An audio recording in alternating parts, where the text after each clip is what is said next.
Yeah.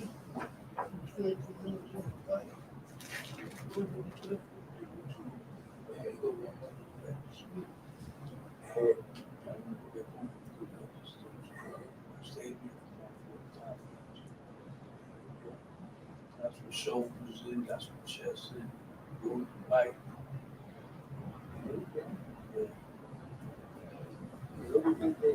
yeah, every little bit.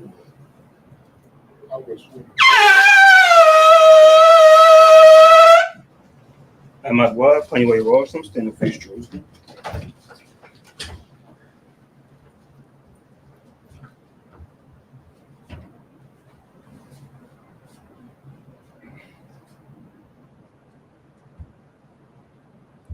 Blessing of the new moon.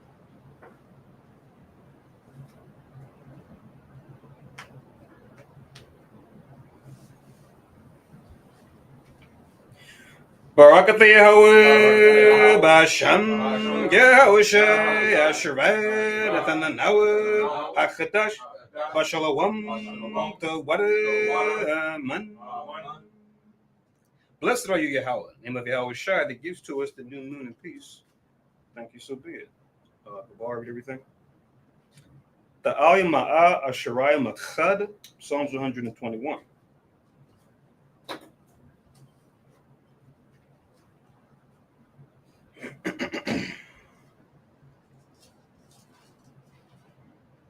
Anya Ryan Nimya Oh Hariam Mayan Yebawa Zoria Yebawa Maya Shai Shai Shamayan Warataza Ganathan Lamawat Ragalia Yela Ganawam Shashwamarka Hanela Ayanawam Wala Ayashan Shashwama Yashrele Yahweh Shemaria Yahweh Tazalia Ayo Ya Yim Yim Ya Yawamam Hashemash La Kaya Wayarak La Balayala Yahweh Yashamaria Makab Raya Shamana Pasha Yahweh Yashamar Habalakya Wawa Ayat Ma'aitha Wa Aid Ibulam Basham Yahweh Shai for what a man. I will lift up my eyes unto the hills, from whence cometh my help. My help cometh from the Lord, which made heaven and earth. He will not suffer thy foot to be moved. He that keepeth thee will not slumber. Behold, he that keepeth Israel shall neither slumber nor sleep. The Lord is thy keeper. The Lord is thy shade upon thy right hand. The sun shall not smite thee by day, nor the moon by night. The Lord shall preserve thee from all evil. He shall preserve thy soul. The Lord shall preserve thy going out and thy coming in from this time forth, and even forevermore. Amen. Shemaya Sharela, hero Israel. Shemaya Sharela, Yahweh, Elohim, Yahweh, Shemaya Sharela, Yahweh, Elohim, Yahweh, Shemaya Sharela, Yahweh, Elohim, Yahweh,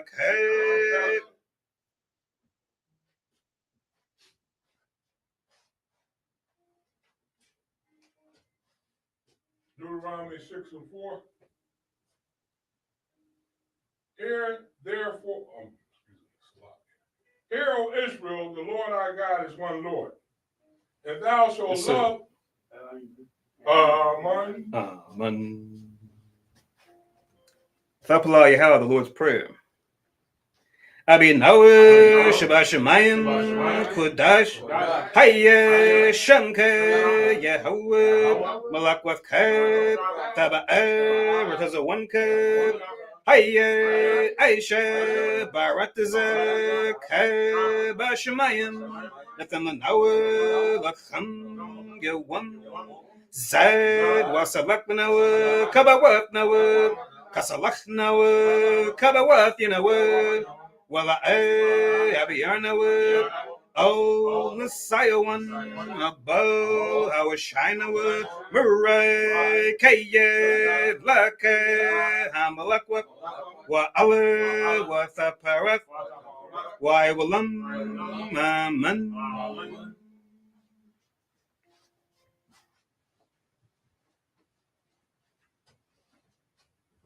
Matthew 6:9. After this manner, therefore, pray ye, Our Father which art in heaven, hallowed be thy name. Thy kingdom come, and will be done in earth, as it is in heaven. Give us this day our daily bread, and forgive us our debts, as we forgive our debtors. And lead us not into temptation, but deliver us from evil. For thine is the kingdom, and the power, and the glory, forever. Amen. Amen. Ha'aishara Matazawaf, the Ten Commandments. La'at, Yahayib, Lakab, Alahayim, Akarim, Alpanyat, La'at, Daishat, Lakab, Paso, Wala'at, Thaibadam, La'at, Balakwaka, Shamwa, Yahawah, Alahayaka, Lashawak, Zakar, Af, Hayawam, Hashabath, La Kodashwa, Kabad, Abiyaka, Wa Amaka, La'at, Tiratazak, La'at, Tana'at, La'at, Taganat, La'at, Tainat, Shakur, La'at, Takamat, Ko Asheret Laraika Aman.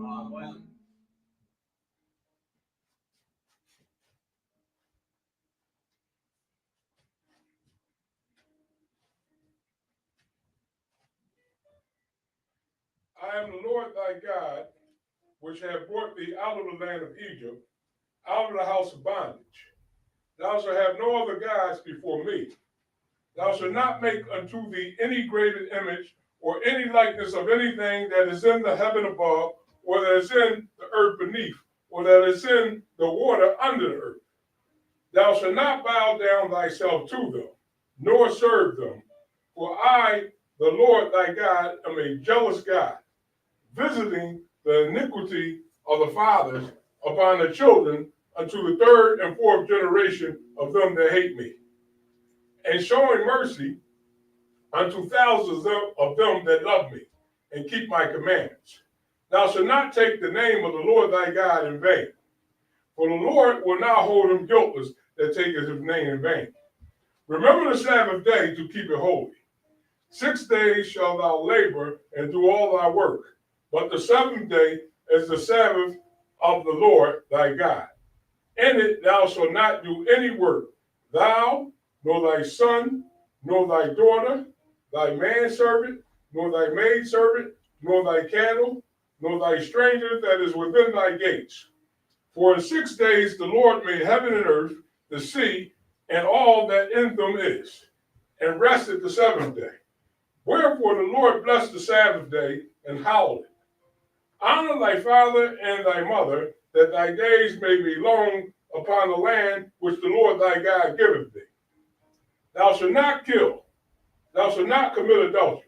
Thou shalt not steal. Thou shalt not bear false witness against thy neighbor. Thou shalt not covet thy neighbor's house. Thou shalt not covet thy neighbor's wife, nor his manservant, nor his maidservant, nor his ox, nor his ass, nor anything that is thy neighbor's. Amen. Amen. Yeshua, please be seated.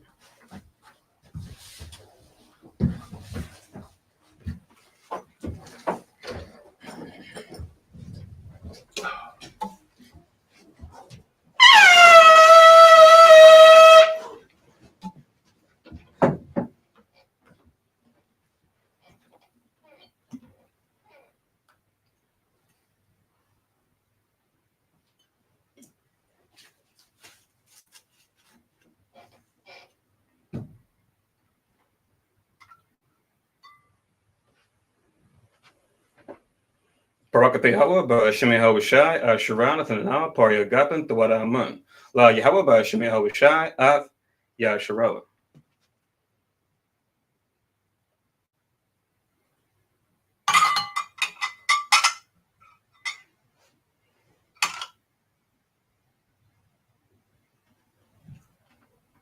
English translation. Blessed are you, Yahweh, in the name of Yahweh Shai, that gives to us the fruit of the vine. Thank you, so be it. To Yahweh, in the name of Yahweh Shai, with Israel.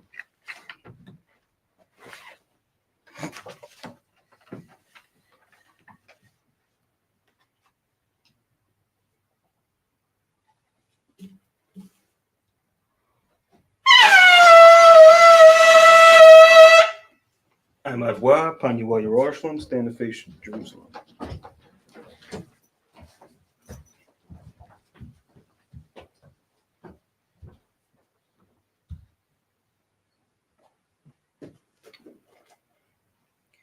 Barakatah Yahweh, Haggadah, Rakawam, Mabiyah, Wanawa'eh, Elyawan, Malak, Shal, Shamayim, Waratiza, Wako, Dabarim, Kayayam, Wagam, Mashiach, Mayahawe, Arawanawe, Ahabnawe, Apalek, Yawaitiza, Yahawashai, Zakarnawe, Yahweh, Bartazawan. Ainke Yash'ale, Izarnawe, Bane, Wasa, Yash'ale, O Nanawe, Yam Yam, Aite, Kayawam Yam, Makwadam, Babakushe, Shalak, Mike Allah Watazawadak Alahayim Le Maganawa Raparnawa Washamar Ilnawa by Kushalak Haruka Shao Yahawashai Lanawa Alamadnawa Rabian Kakamath Tabawana Wada I Show the barka by Shem Yehoshai for what is them yet why will English translation. Blessed are you, Yahweh, the great, merciful, mighty, terrible, most high power, King of heaven and earth and all things living, and also the anointed from Yahweh, our Lord, our friend, the wonderful counselor, Yahweh Shai. Remember, Yahweh, favorably your people Israel. Help us build and gather Israel, most high, we beg you, right now, like the days of old. Please send Michael and the righteous powers to protect us, heal us, and watch over us. Mainly send the spirit of Yahweh Shai to us to teach us much wisdom, knowledge, and understanding of thy word. In the name of Yahweh Shai, thank you, always and forever, so be it. Repeat the Hebrew only. Blessed are you, Yahweh, in the name of Yahweh Shai that gives to us the law. Barak atah Yahweh, Ba'ashem Yahweh Shai, Asherat, Natan Lanawa, HaTorah. Blessed are you, Yahweh, in the name of Yahweh Shai that gives to us light to see. Barak atah Yahweh, Ba'ashem Yahweh Shai, Asherat, Natan Lanawa, Awar, Lara Awep. Blessed are you, Yahweh, in the name of Yahweh Shai that gives to us the ram's horn to call the people. Barak atah Yahweh, Ba'ashem Yahweh Shai, Asherat, Natan Lanawa, Quran, Ha'ayot, La Koreb, Ha'aim, Yeshabwa. Please be seated.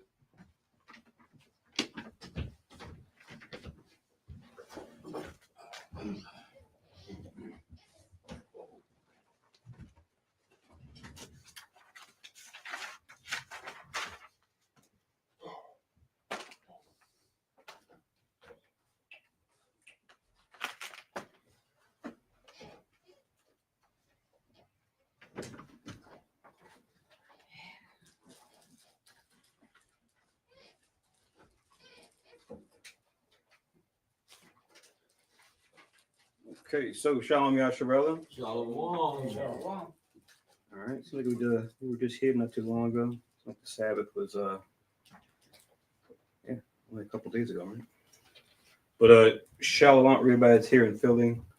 Shalom everybody watching us on live stream, and Shalom everyone listening in on teleconference. Welcome to Ha Yashar Kanas, or the Congregation of Israel, where we teach that the descendants of slaves, the descendants of slaves as well as the indigenous peoples found throughout North America, Central and South America, and the Caribbean make up the southern and northern kingdoms of the 12 tribes of Israel. And that we as a people have fallen to a low state, politically, economically, religiously, because we broke the laws of God found in the Bible, given to us by Moses. But we come out of this low state that we fall into by turning back these commandments we broke by following Jesus the Christ, which we always like to read this verse, or at least reference it in St. John, where it tells us this. Since sometimes there's confusion out there with our people when it comes to the role that Christ plays in conjunction with the things written before he came in the flesh. Because you know Christ was always there since the beginning, even going back to the creation. But the misconception is that when Christ came, he just changed everything. He did away with everything that was here before for the Israelites to follow, but that's just not true. But when we read this verse, which we hear a lot of folks quote it, we want to make sure we understand it and we bring it out properly so that there's no confusion. But this is St. John, chapter 1, in verse 17. St. John, chapter 1, and verse 17, it reads, "For the law was given by Moses, but grace and truth came by Jesus Christ." See that? So our forefather Mashah, he was the one that was instrumental in having the law, and then through the Most High getting it in written form so we had it to read. But then it says grace and truth came by Jesus the Christ, or Yahweh Shai Mashiach, who Moses himself spoke about, right? as well as other prophets. And then even when Christ came on the scene, he even referenced back to them to say, yeah, this is what was written of aforetime concerning me. I'm coming to fulfill those things that you know that, yes, I am indeed the one that was promised to come. All right. And when we do that is by keeping the new moon holy. So every time we have a new moon, which the moon is fully dark, we keep a holy convocation, as did those that came before us in our nation. And we have a service for the new moon, our particular branch of Christ, as others do. So there'll be different verses that we'll pull. But as I've been doing these last couple new moons, I'll usually like to go over like a certain topic or a certain issue or a certain framework that you might see out there. Do we want to reconcile with the scriptures? Or sometimes I'll just pull one directly from the scriptures. A certain system or a set of rules or principles arranged in a way to make us remember or internalize a certain concept or practice. So you can write down for your notes that according to the Gregorian calendar, today is October the 20th, 2025. And I was asking you guys about the calendar date on the Sabbath. Let me see if someone can guess what today's date is according to the solar lunar calendar or the Hebrew calendar that we use according to the scriptures. It should be an easy one, right? That's the wild. So what's today's date? So we got October 20th, 2025, according to the Gregorian calendar. What's the calendar date according to our calendar?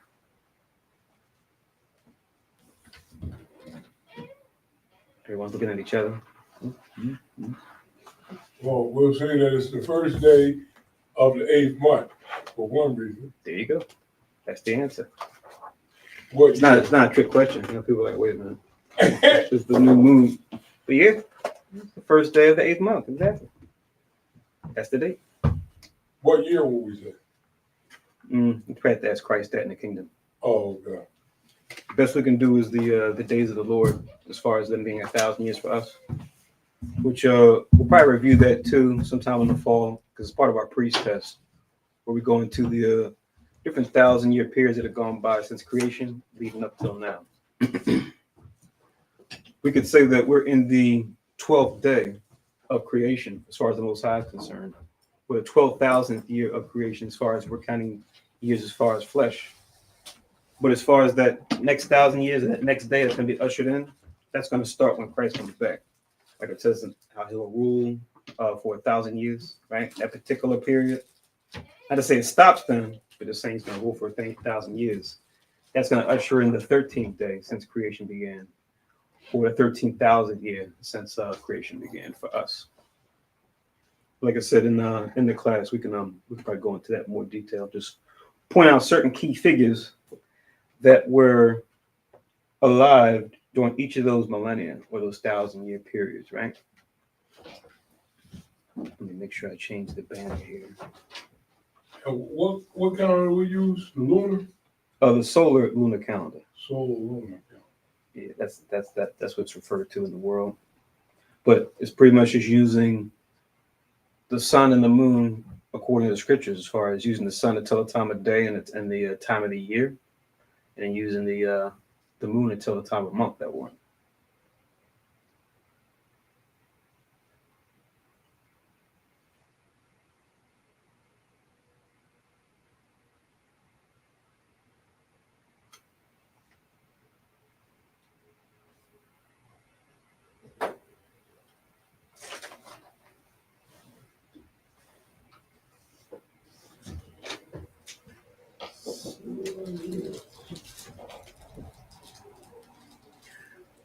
All right. So what I have in the scrolling marquee here, I have it in English scrolling at the bottom, but I also have it in Hebrew as well, which is Ha Sha Ra, which just means happy. Chadasha, which is Chadash, or is understood as the new moon in one word.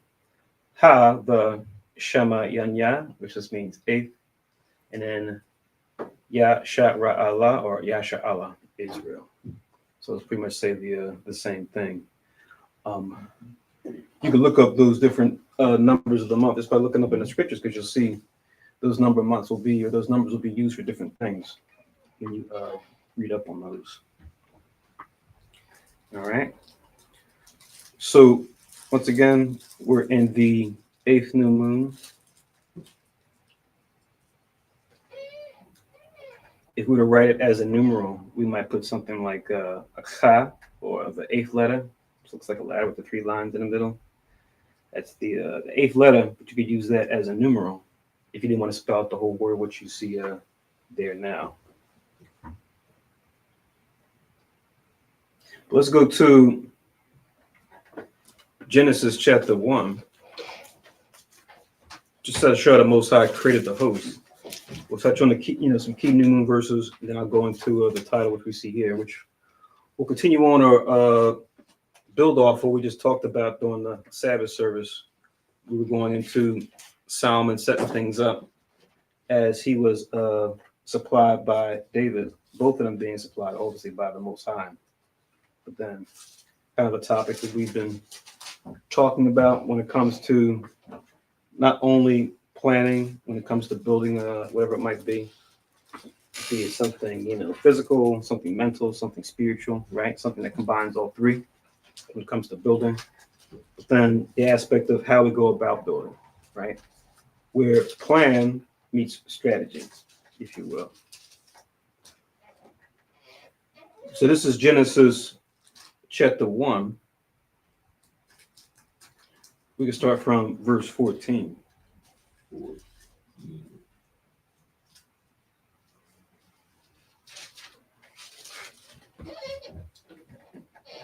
And I come before, if you could read that for us, Baruch Shah, once you have it. Genesis chapter 1 and verse 14.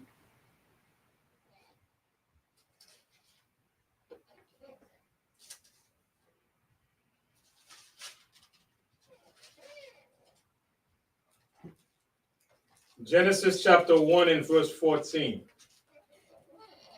And God said, let there be lights in the firmament of the heaven to divide the day from the night, and let them be for signs and for seasons and for days and years. Right. So it says, and God of power said, let there be lights in the firmament of the heavens. At this point, the firmament was already made, right? Today we might refer to that as the atmosphere. But yeah, that was already made. But it says, let there be lights in the firmament of the heaven. It says to divide the day from the night. So remember, night and day were already established before we had the firmaments in the heavens. That goes back to Genesis chapter 1, where in verse 5, where it says he called the light day and he called the darkness night. Just that alone is something you want to meditate on, because for us down on this level, we just see it as, oh yeah, sun and the moon, they're the reasons why we have day and night. But no, they actually complemented day and night. Day and night were here before, a long time before the Most High made the firmaments in the heaven. I mean, the lights in the firmament of heaven, rather.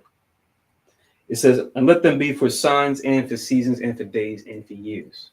That's what I was touching on earlier. You asked me a question. Solar lunar calendar. Yeah, because the sun tells the time of day and the season, depending on the time of how long the year, the day is.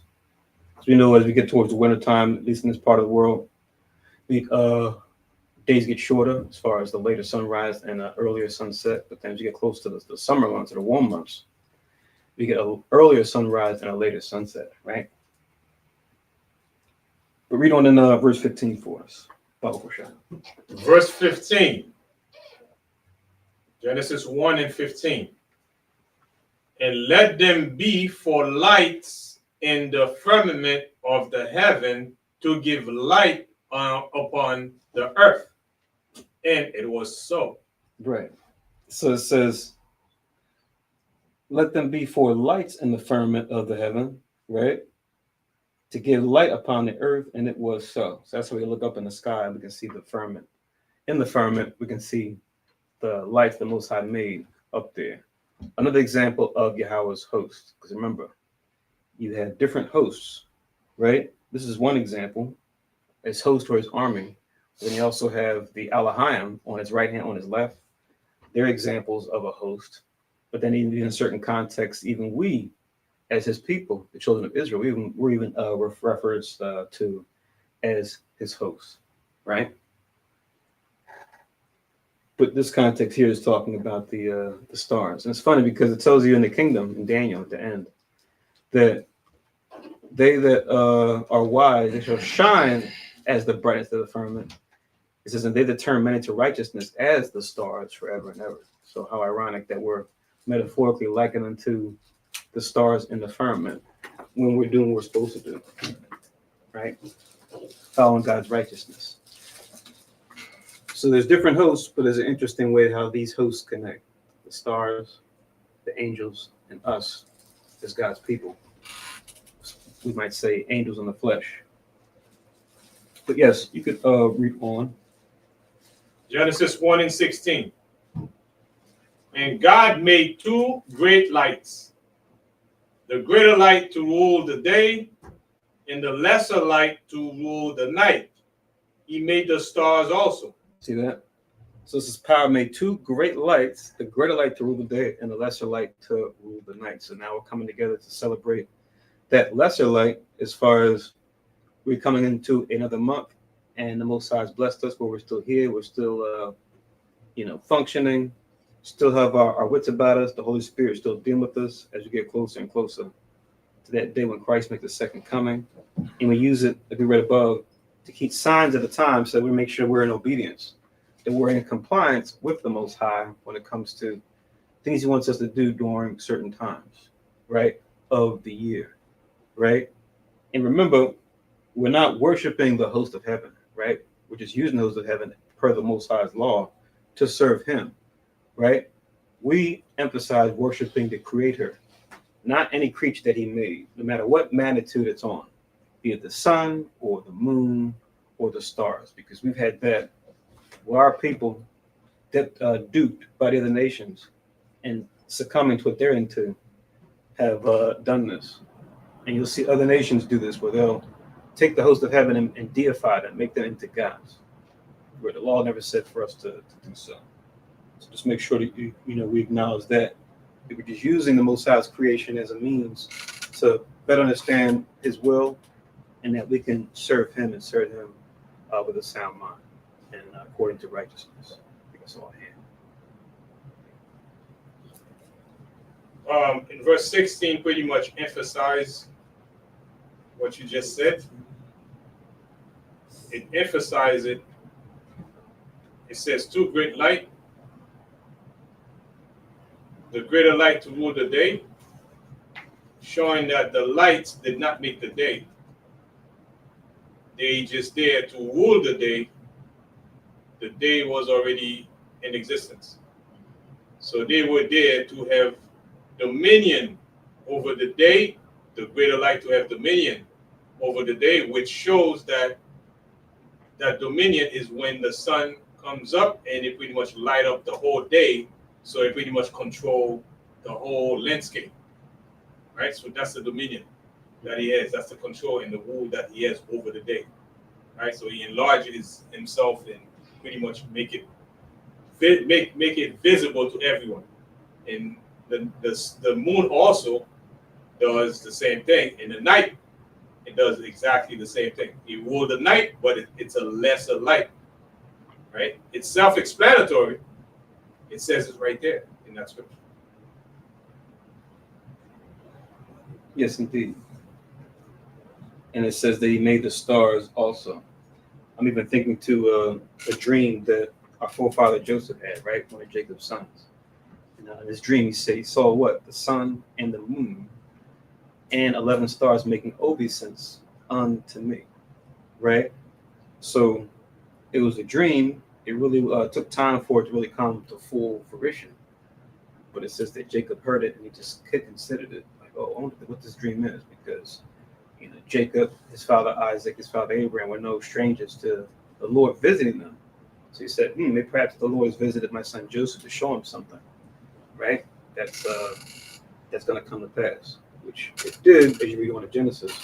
But you see that metaphorically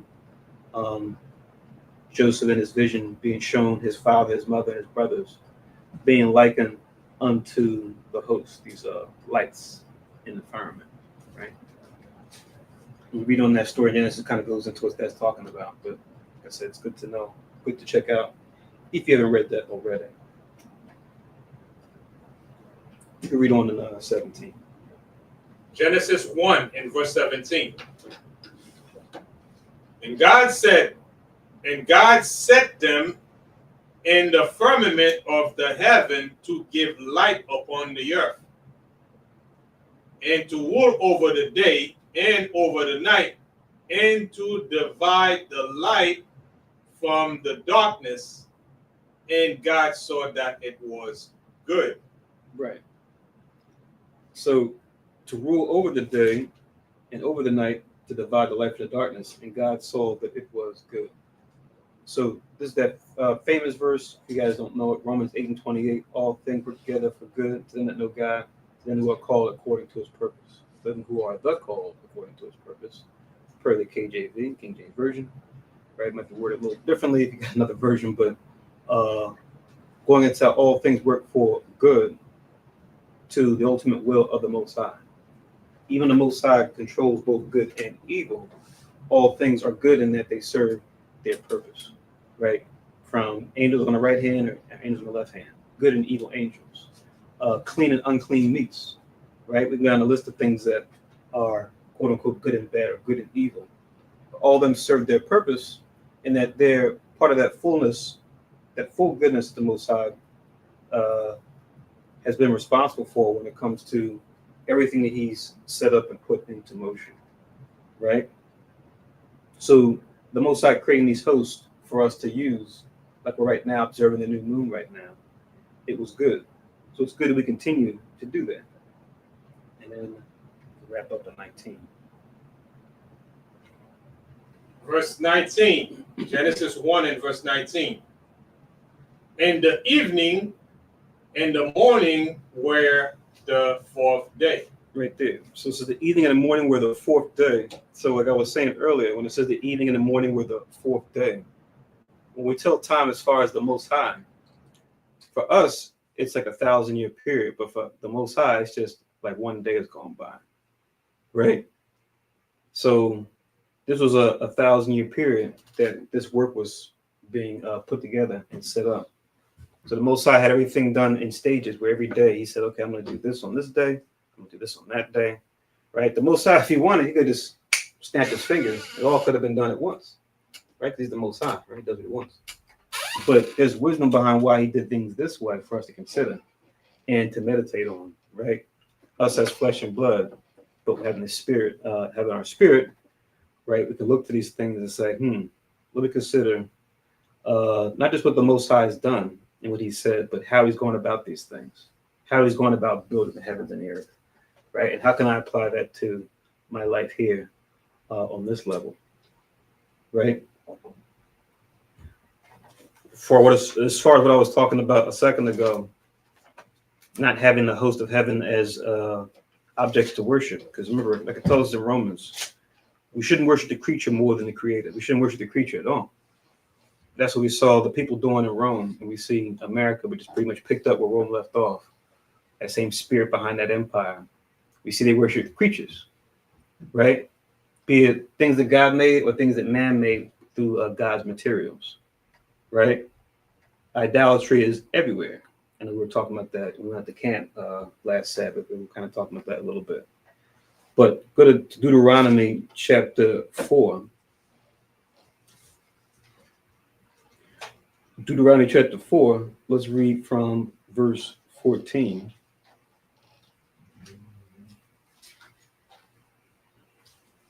Deuteronomy chapter 4 and verse 14. And if you could read that, Baba Kushah, once everybody has it.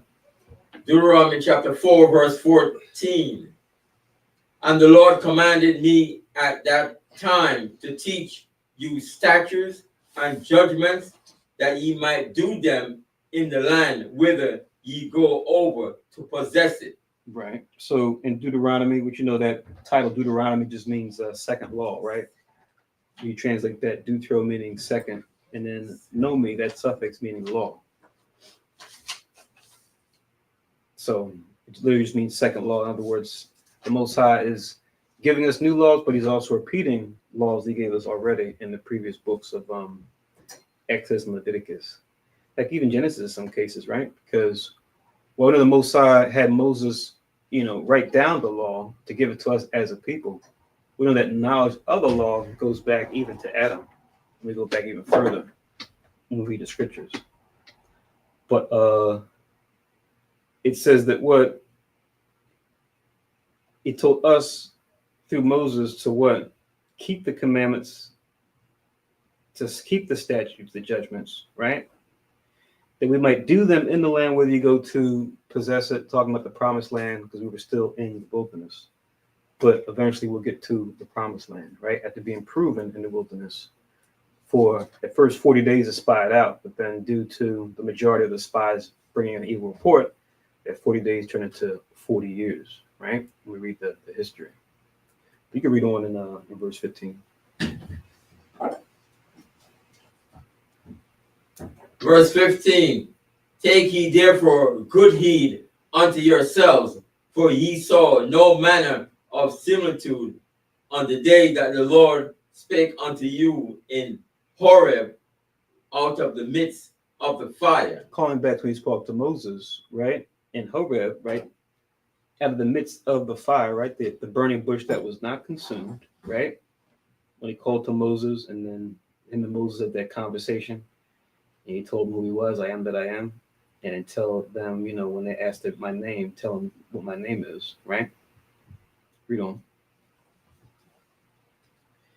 Verse 16. Lest ye corrupt yourselves and make you a graven image, the similitude of any figure, the likeness of male or female. Right. So he says, lest ye corrupt yourselves and make you a graven image, the similitude of any figure, the likeness of male or female. Now, remember, it's not saying it's evil to make a similitude of something, to make something like a craft, to do craft work, whether it be a painting or a sculptor. But as we know, it's going into, like it says in the Ten Commandments, to make these things for the purpose of worshiping, right? That's when it becomes evil, right? Read on. Verse 17.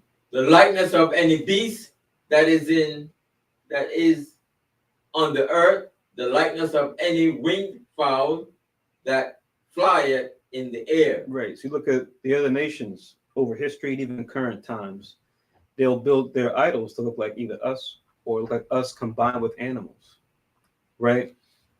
We know the host can take on different forms, but then they'll make them into idols like that and say, yeah, this is who this was, right? It'll be a man's body with an animal's head, or vice versa, an animal's body with a man or woman's face or head, right? We look at all different idols that have existed since we've had, people in the earth. Read on. The likeness of anything that creepeth underground, the likeness of any fish that is in the waters beneath the earth. So taking any creature the Most High made and making it into a god, right? When I think about this verse, I think about the Egyptians, how they had Ra, who was depicted as a scarab beetle. They say the scarab or the dung beetle, right, was supposed to represent Ra, the sun god. And then, the fish god, we can think about one of our famous arch enemies along with the Egyptians was the Philistines. They had a famous god that was depicted as a fish, right? They would look to, because remember, they were along the coast, but they're now referred to as the West Bank. So they had said, okay, we go to our fish gods, that when we fish, he'll bless us with, the food that comes out of the waters, right? Oftentimes, idols are created to reflect whatever thing that we seek as part of whatever the Most High's creation has for us to allow us for our nourishment, be it our food, be it our clothing, be it where we live, right? Et cetera, et cetera. But oftentimes the idols that we imagine will come from these things that are part of the creation. Read on. Verse 19. And lest thou lift up thine eyes unto heaven, And when thou seest the sun and the moon and the stars, even all the hosts of heaven, shouldest be driven to worship them and serve them, which the Lord thy God had divided unto all nations under the whole heaven. Right. So we all have the hosts of heaven to look up to, us and everybody that's in the earth, our people and the other nations too. But he says, lest you should lift up your eyes and see them up there, the sun, the moon, which we're observing tonight as far as the new moon, and the star, which you pretty much look up and see them all the time and use them for certain things. Even all the hosts of heaven, it should be driven to worship them and serve them. So this is telling us that this is a big no-no. We should not do this, right? Read on to 20. But the Lord had taken you and brought you forth out of the iron furnace, even out of Egypt, to be unto him a people of inheritance, as ye are this day. So Yahweh, that's how you say the Lord in the Hebrew. He brought us forth out of the iron furnace. So metaphorically, the iron furnace representing Egypt, right? Same way iron furnace you use to forge things, right? Different metals to make them into a certain shape, right? And just the heat and the smoke that comes from that, right? It's an apt metaphor going into how we were put into an iron furnace when we were in Egypt serving their captivity for over 400 years, right? In the hard bondage that we were serving in them. We even see even today in our colloquial, we say, oh, hell. We learn in religion, oh, hell is like some, other dimension like heaven where there's fire and burning. And you get the devil down there with the pitchfork, right? We get these silly images we're given. But even in our language, we'll actually refer to one of the actual hells, because there's two. One is the grave. The other one is captivity, to where we'll even say it. Man, I was catching hell on the job today, man. Woo, man, it was hot. Like you talk about like as if you were in an iron furnace. So that's not by accident that we'll say things like this. Right? There's a spirit behind that, right? As far as how we'll compare it to being something like that. But read on in 21.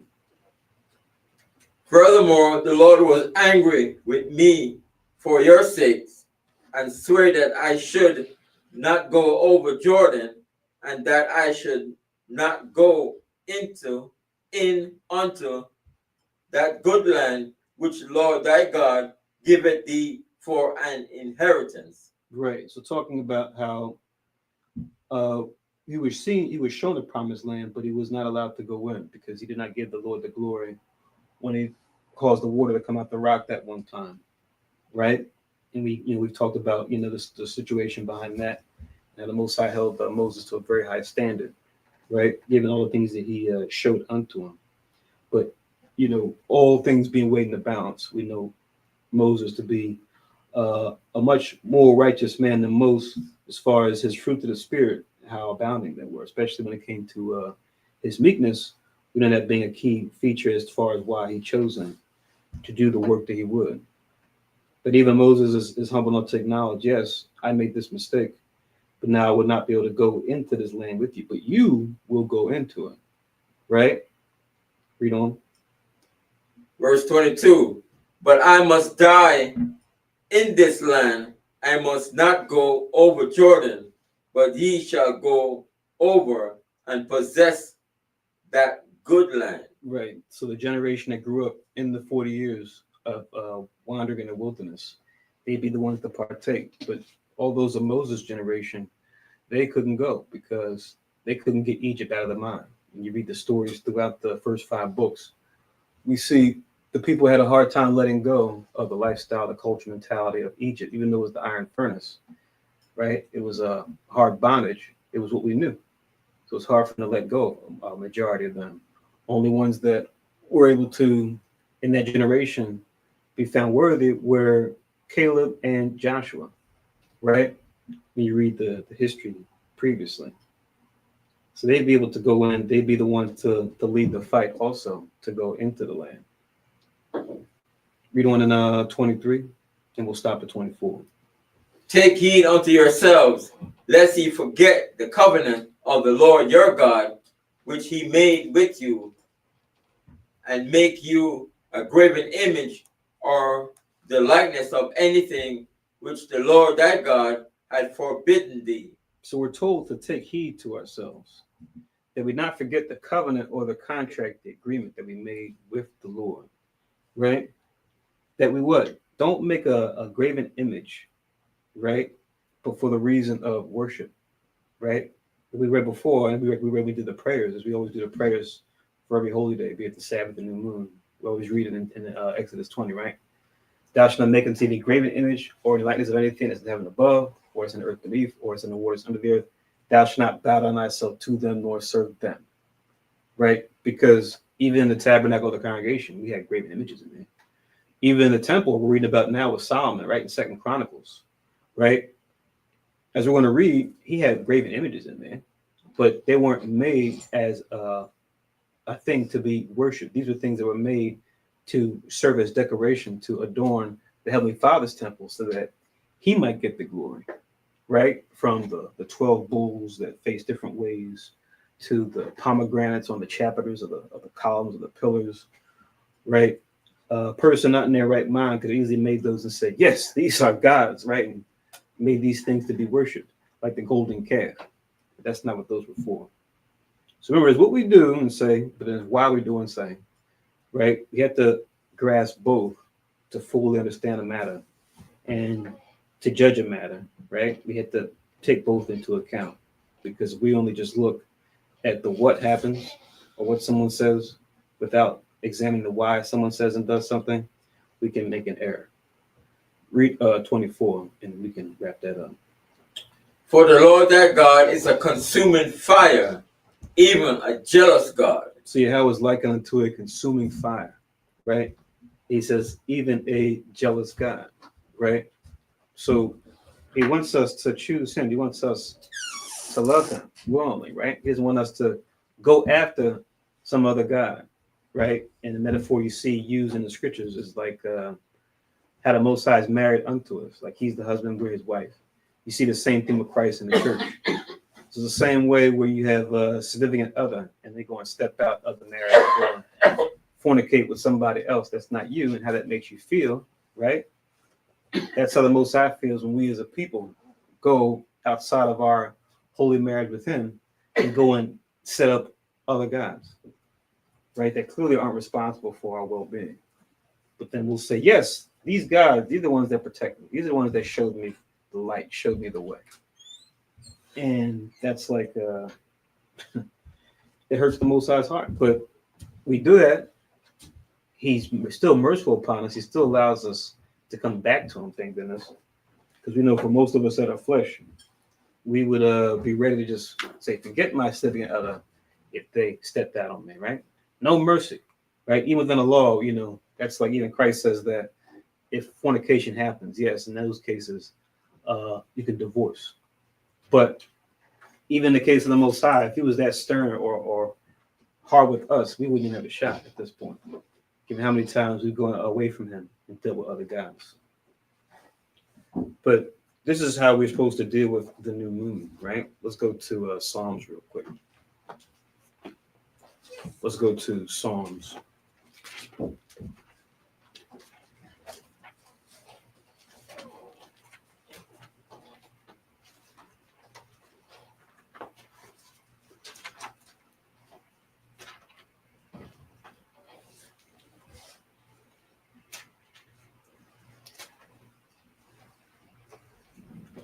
Psalms 81, let's start from verse 1 and Kahanga Bar. If you could read that, Bubba Kusha. Psalms 81, we're going to start from 1 and we'll stop at 4.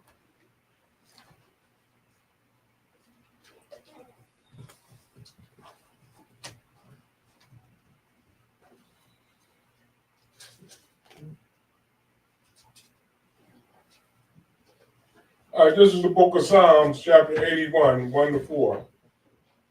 Sing aloud unto God our strength. Make a joyful noise unto the God of Jacob. Take a psalm and bring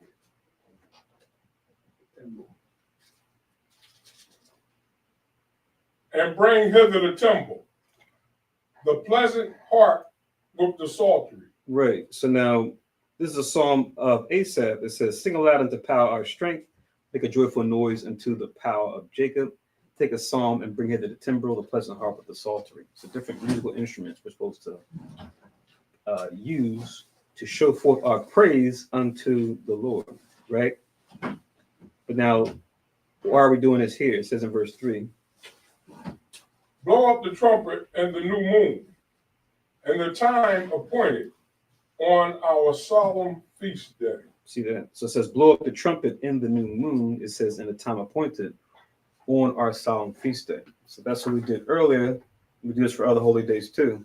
But we sounded off here with the trumpet, or a type of trumpet, this being a shawapar, which comes from, that's where you get the word shofar from. That's what they say with the Yiddish, but it's pronounced shawapar or ram's horn.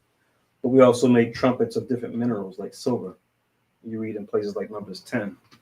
But we sound with the trumpet, it says in the new moon, and the time appointed on our solemn feast day, right? Which is the time they're in right now, during the time when the moon, you look up in the sky, you'll see that she doesn't shine any light.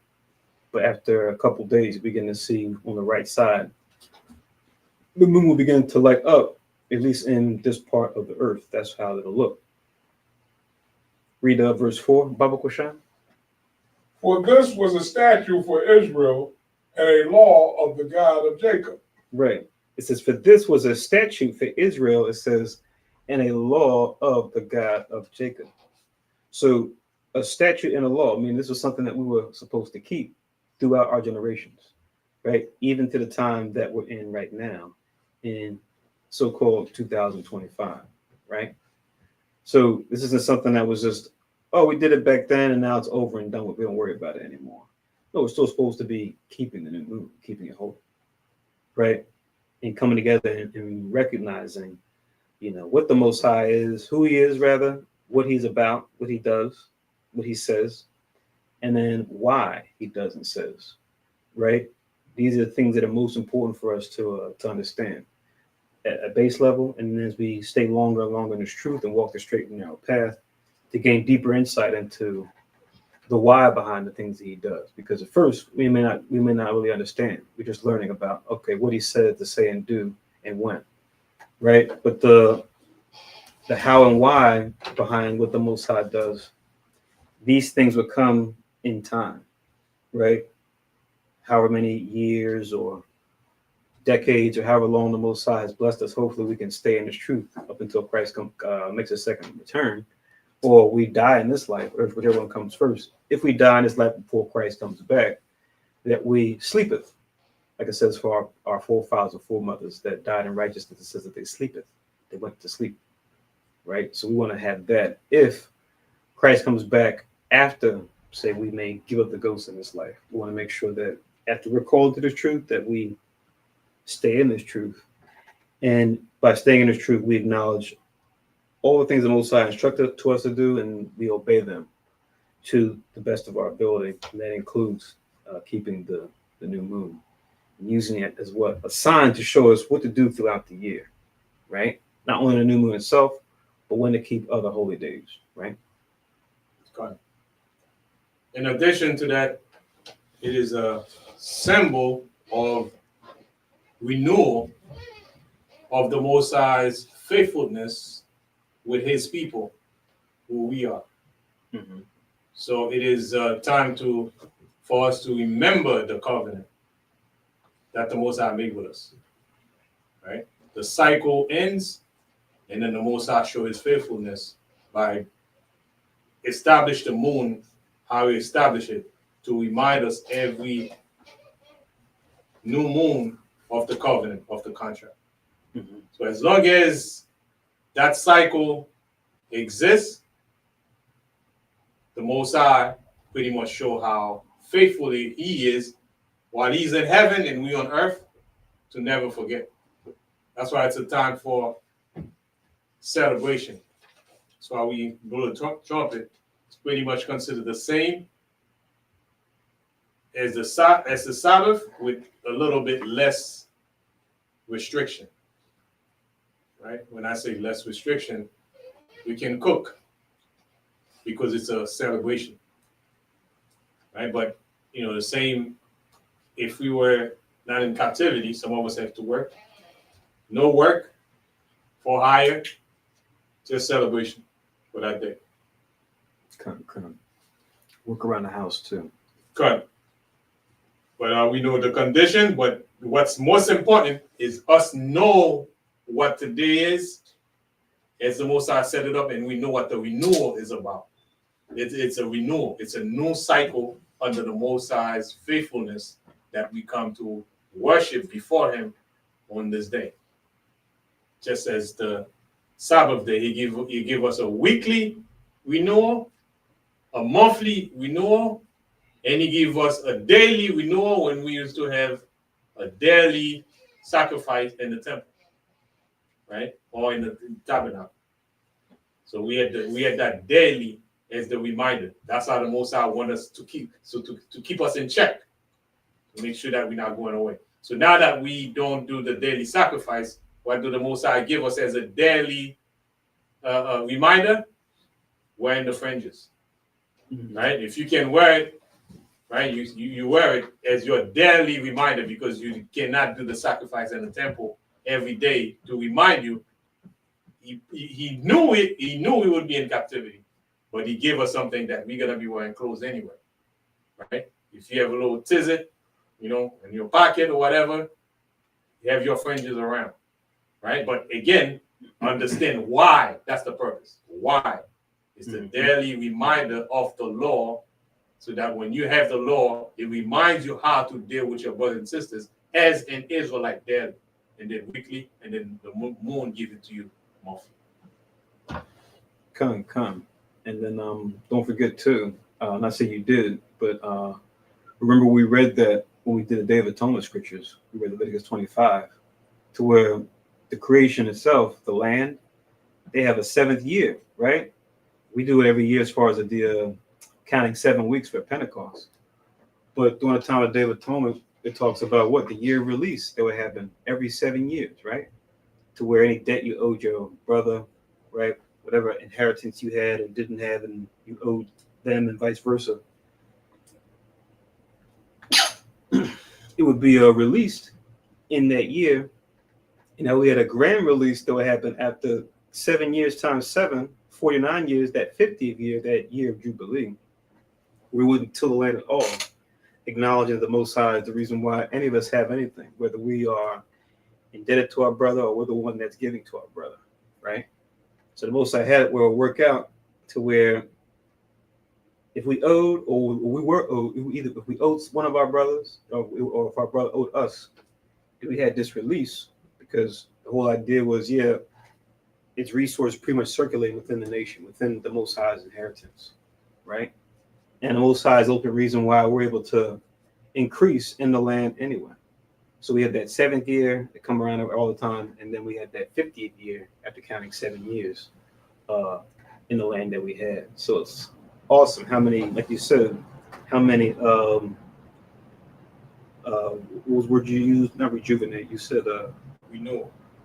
All the renewals we have, from the Jubilee to the year of release to the holy days, down to the new moons, down to the Sabbaths, down to the daily offering, the daily sacrifices. So all these things keeping us in tune with Heavenly Father, always keeping us in tune with everything that's a part of the creation. And even more in depth, like you read when we were at camp in Esdras, why the world was created for us. All these instruments, the moon, the sun, all this come about because of God's people. The Most High created for us as His people.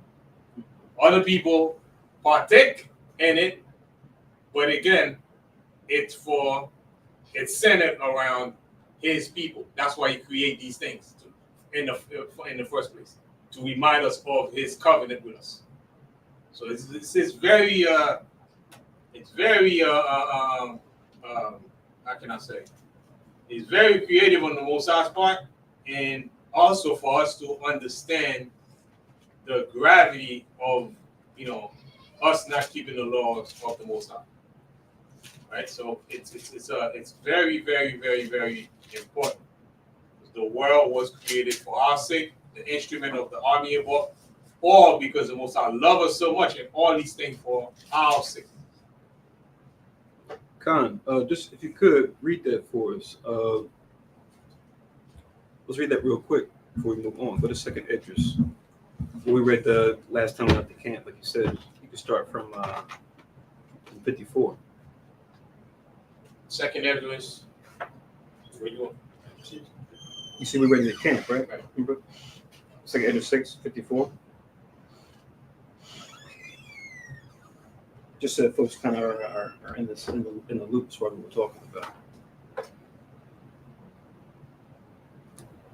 Second Ezra chapter 6 and verse 54. And after these, Adam also, whom thou madest Lord of all thy creatures, of him come we all. And the people also whom thou hast chosen. Right. So right there, like you said, we all come from Adam. Everyone's in the earth, but then it says also people who you chose. Right. So, yeah, of one blood made he all the nations, tells us that in Acts. But now we're still different nations because the spirit that's strong in the world is that, oh yeah, we all bleed the same. We all, we all look the same. You take off our skin and look at our internal organs. We all got a heart. We all got the same parts that make us. What makes us so different? But no, there is a difference. The Most High did distinguish between the different nations, right? Verse 55. All this have I spoken before thee, O Lord, because thou madest the world for our sakes. So the Most High made the world for our sakes, including the people, including all the instruments, everything were made for our sakes. So it's a big statement, right? And it says, verse 56, as for the other people, which also come of Adam, thou hast said that they are nothing, but be like unto spittle, and has likened the abundance of them unto a drop that falleth from a vessel. Right. So like there, everyone playing their part, everyone playing their role. The Most High made the nations. And we read that too for the Day of Atonement service. You guys go back in the archive, just a couple holy days back. You'll see the Day of Atonement service. We went all through Leviticus to the 25th chapter. We read about the year of release as well as the year of Jubilee. Then towards the end, it talked about how we're to deal with our brother that works for us versus another nation. And it talked about how the other nations are supposed to be our bondmen and bondmaids. They're supposed to belong to us for perpetuity, right? Them and their children after them, right? That's the role that the Most High set them out to serve. But now when it came to our brothers and sisters, yeah, they could work for us for a time, but then after those 7 years, right? If they wanted to go free, they could. There's exceptions, of course, if you were to, sometimes a handmaid might be that the master might marry her, and then if that's the case, then she would stay with them. But a manservant working 7 years for his master, he will be allowed to go free. It would be up to him to decide, right? You even have the scenario too where it says that I love my master, I love working for him, right? I love being a part of his inheritance and what he has going on, and even the laws behind that, which is hard for us to picture. Growing up in the iron furnace, the modern day Egypt, called America. You would say, "Oh, I don't want to work for anybody. I want to be, self-employed, independent. I want to strike it big. Having a boss is bad." But no, it's not so much having a boss being bad. It's just you've only had horrible bosses, like that movie, right? Right. If you only had bosses that dealt with you, but didn't deal with you according to justice, or they didn't give you the means to do your job well as far as the tools you need and whatnot, or they dealt with you in kind of deception when it came to wages and pay or whatever, yeah, you're gonna feel some kind of way about working for somebody, right? So it's hard for us to picture what that would even look like. to want to be willing to work for somebody for an extended period of time. It's just like temporary, just doing this for now so that I can get out of here and just do my own thing. That's like the only approach, the only way. Not to say that way is wrong, but if the why behind why you're doing that is because you've been oppressed by past bosses, we have to examine that. Right. So reading a scripture like this can build your confidence in keeping the laws of the Most High, like we're doing right now, the new moon, or it can make you arrogant, right? Or it can make you depressed that the world is created for your sake, but yet you're still in that condition. Mm-hmm. But if you understand how to read this and still have confidence while being humble and patient, that's powerful. No doubt. Very powerful. No doubt. On that note, let's read 57 and then we'll 57. And now, O Lord, behold, these heathen, which have ever been reputed as nothing, have begun to be lords over us and to devour us. Mm-hmm. Mm-hmm. Right. So the situation with Ezra during his time under the Medo-Persian captivity, and we see we're still dealing with captivity now. Because remember that vision that Daniel had even before him. The statue made of different minerals, right? When Ezra wrote this, we were in the silver chest. I think the statue had a golden head, represented Babylon, and you had the silver chest plate. That was the Medo-Persians.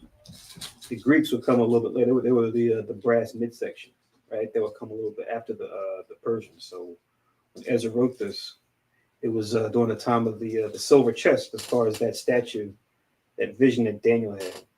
Right now we're close to the very end. We're still in that statue, but right now we're at the very bottom, where the feet are iron and clay mixed together. That's the time period that we're in now, right? But yet, throughout that statue, like it says here,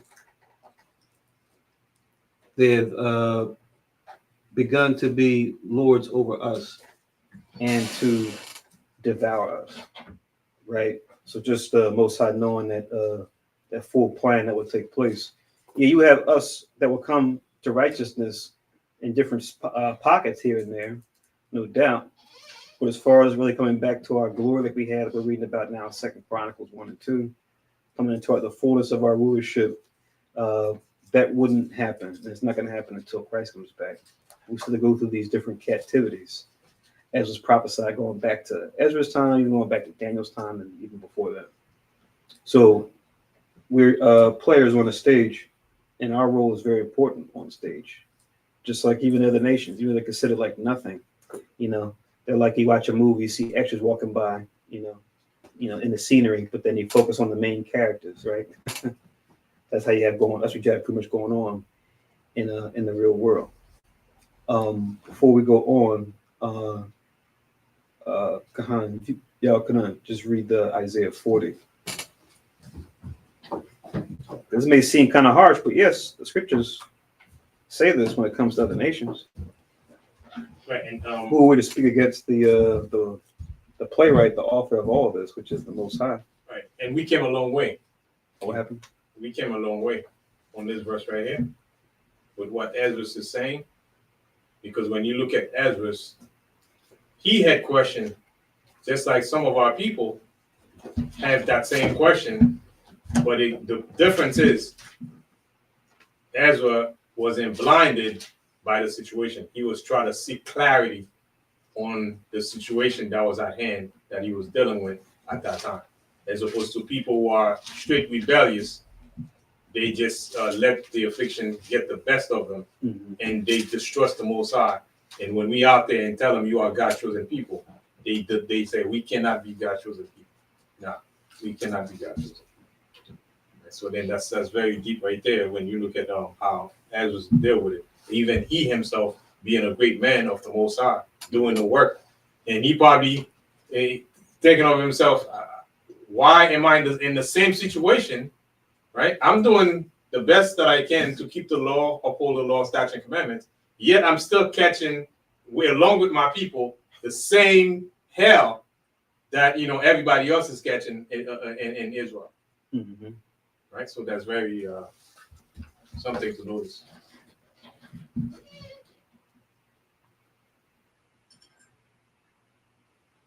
You got it. Other nations are nothing. Isaiah 40. Oh. Isaiah 40 and 15. Behold, the nations are as a drop of a bucket, and are counted as the small dust of the balance.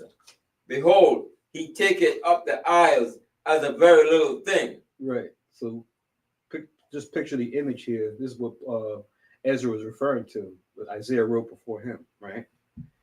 They're like a drop of a bucket. You think of a bucket full of water and just one little drop that lands in a bucket. You know, it might send a little ripple through it, but you can't even tell the difference, right? One drop goes, one drop comes. It's like it barely puts a dent in the water that's in there, right? Or if it falls to the ground, just it's absorbed. You look like it was here a second, now it's gone. You know, like you kind of see that metaphor also used as far as like when we talk about our lives being like a vapor. When you see it, and then it's just transient. It's here one moment, and then a second later, it's just, you know, so different ways to look at that. Here it's talking about how the nations are considered, and it's really something for us to meditate on, because the Most High, when we go off as a people, He'll allow the nations to come up, and He'll let them get away with all types of horrible things, right? Wickedness. And from our vantage point, we look at it, it's just like, yo, Lord, look at these guys. These guys got this whole, you know, this empire. They got like the trade. They got we talk about it in other past new moons, the levels of power, right? Right. As far as you got money at the base level, and you got the things that money can buy, like plants, animals, minerals. Then you have land and water, which includes like ports where trade is done. And you have the people power, even beyond that, which is your human resource, right? Be it like an army, if you're big enough, or like a workforce that work in different trades and professions, right? When these nations have their time in the sun, they got all that going on. And we're like, look at these guys. These guys are just doing their thing. Look, they got idols.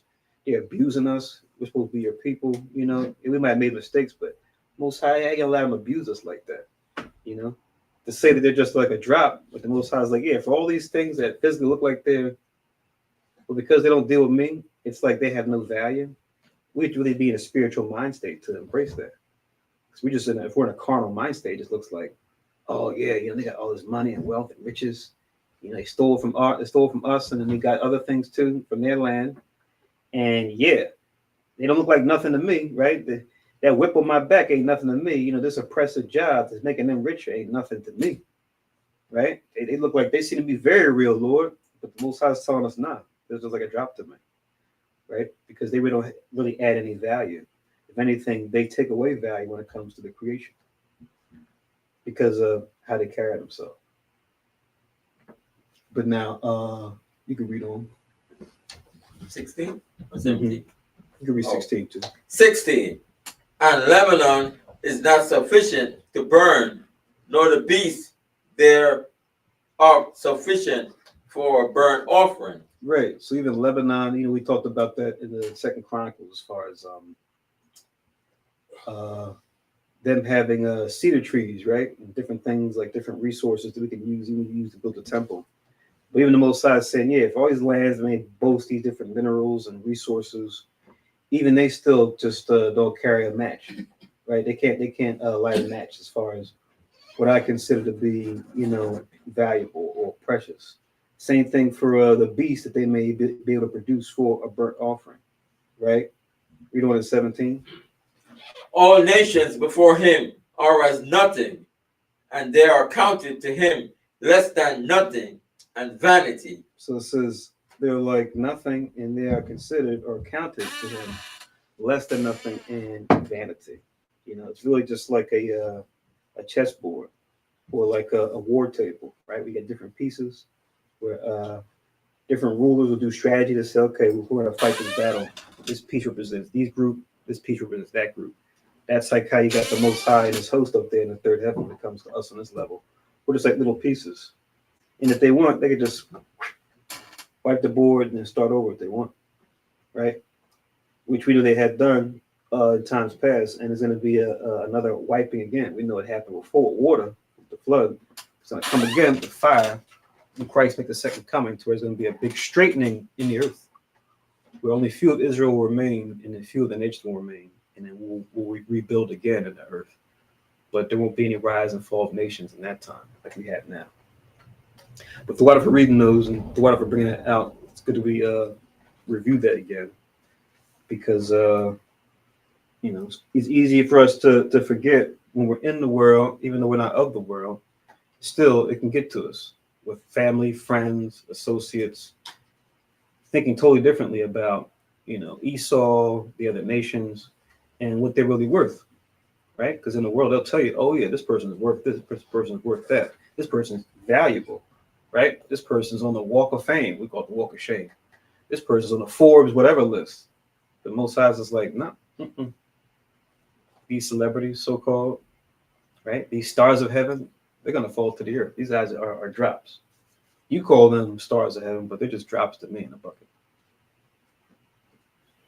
But now, who deserves true praise? Like I was referencing earlier in Daniel 12, that's how we want to be. We want to be like the firmament. We want to be like the lights that are in the firmament. We want to be like the sun, like the moon, like the stars, but in a spiritual sense, shining forth the Most High's righteousness. If you could, Kahan Yakazak, let's get this in Isaiah, and then we'll move on. Go to second to last verse in Isaiah, chapter 66. Because Isaiah 66 is the last chapter in Isaiah.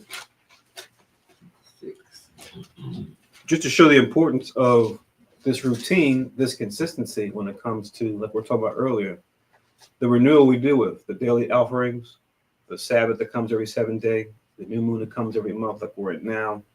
The holy days that come all the time in their season every year, just like the year of release every 7 years, the year of Jubilee every 50 years, right? These things are repeated, right? And they're supposed to be repeated consistently to where even that consistency, that diligence to do it, there's value even in that, right? The way the Most High set these things in motion. You'll hear people in the world talk about that too. They'll say, yes, talent and skill is good, in the workplace. But consistency, beats talent and skill all the time, right? And there's some truth in what they say in the world, right? That's already embedded in our law already, in that power of consistency, even when you may have a lack of ability or talent.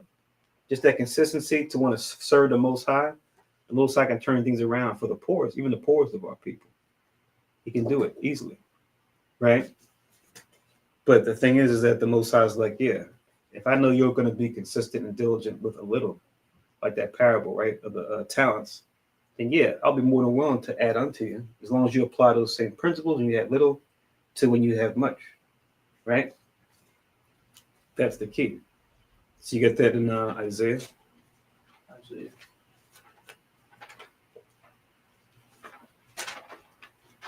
So you can read that. Okay, which one? 16? No, the 66, the last chapter. Second to last verse in Isaiah, right before Jeremiah.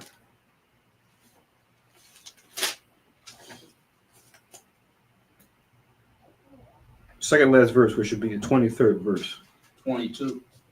The 23rd verse of Isaiah 66. Okay. Isaiah 15. No, 66. Oh, 66, verse 23. And it shall come to pass that from one new moon to another, and from one Sabbath to another, shall all flesh come to worship before me, saith the Lord. See that? It shall come to pass. So this is still a future prophecy. This hasn't happened yet. It says, from one new moon to another, and from one Sabbath to another, shall all flesh come to worship before me. Right? So we still haven't experienced this in the earth as of yet. Remember, Isaiah, he wrote this. He was during the time of the Assyrian Empire the northern tribes that were I think captive under them during his time of prophecy, but he was a prophet during the reign of King Hezekiah. So at least in the southern kingdom, we had, a righteous king, Hezekiah, that stood up against the Assyrians and tried to make war with us, right? And the Most High sent one of his hosts down to shut his army down, right? We go into that story. But he's writing to say that what? There's going to come a time that all flesh will come to worship before Yahweh during the new moons and during the Sabbath. So it's going to be something that everyone acknowledges. Just like nowadays in the West, and even not even in the West, since America and her allies have heavy influence as far as their cultural practices, people will know, oh yeah, this is when Americans keep their July 4th. This is when America does their Christmas and their Easter, and the other European countries, right? This is when America does what's this other wicked day coming up, All Hallows Eve, right?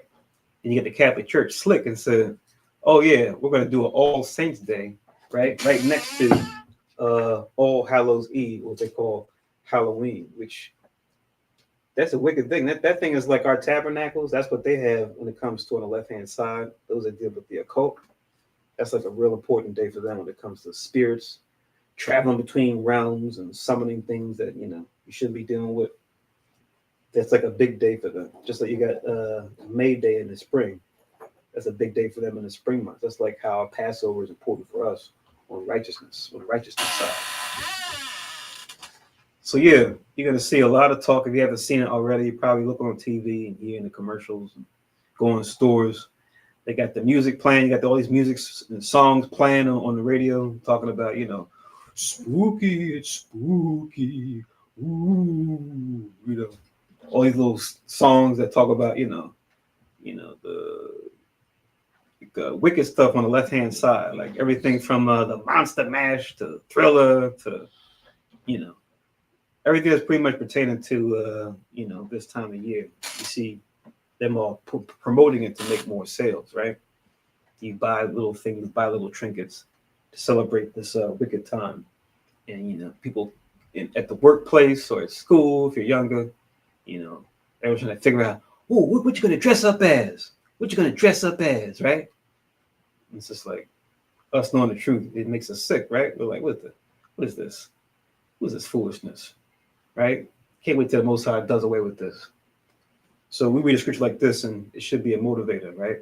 To where we're like ahead of the curve, right? Us that have been called to this truth, we're doing the thing that's going to be the popular thing. It's not popular now, but it's going to be the popular thing. It's going to be the thing to do in the kingdom going forward. And we're in the know.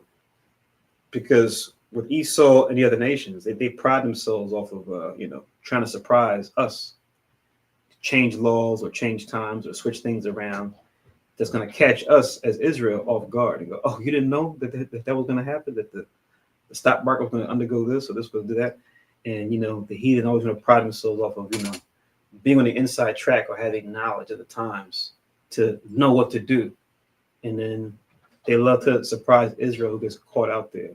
And they change the law. It's going to cut us off from certain assistance or tank us when it comes to like our jobs or whatever we've been able to gather together, whatever moves we've been able to make in this setup, in this modern day Babylon, modern day Egypt, modern day Sodom and Gomorrah.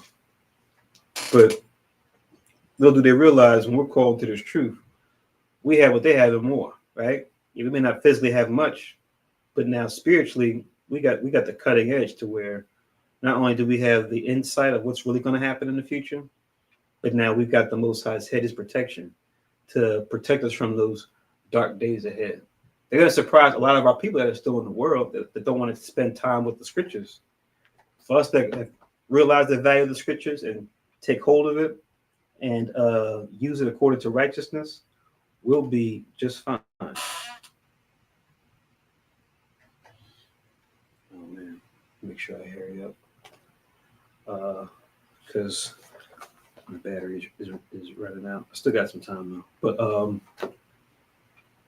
But yeah, Thawada for reading that. Let me read this, and then we'll read those couple verses I want to have for the title you see. So this is Ecclesiasticus in the Apocrypha. I'll go through this briefly as a review. 43. Oh, I got it here. Good. Ecclesiastes 43, let's start from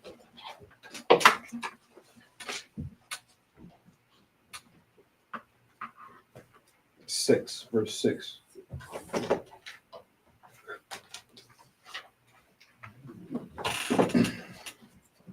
Thought I had like this. Good.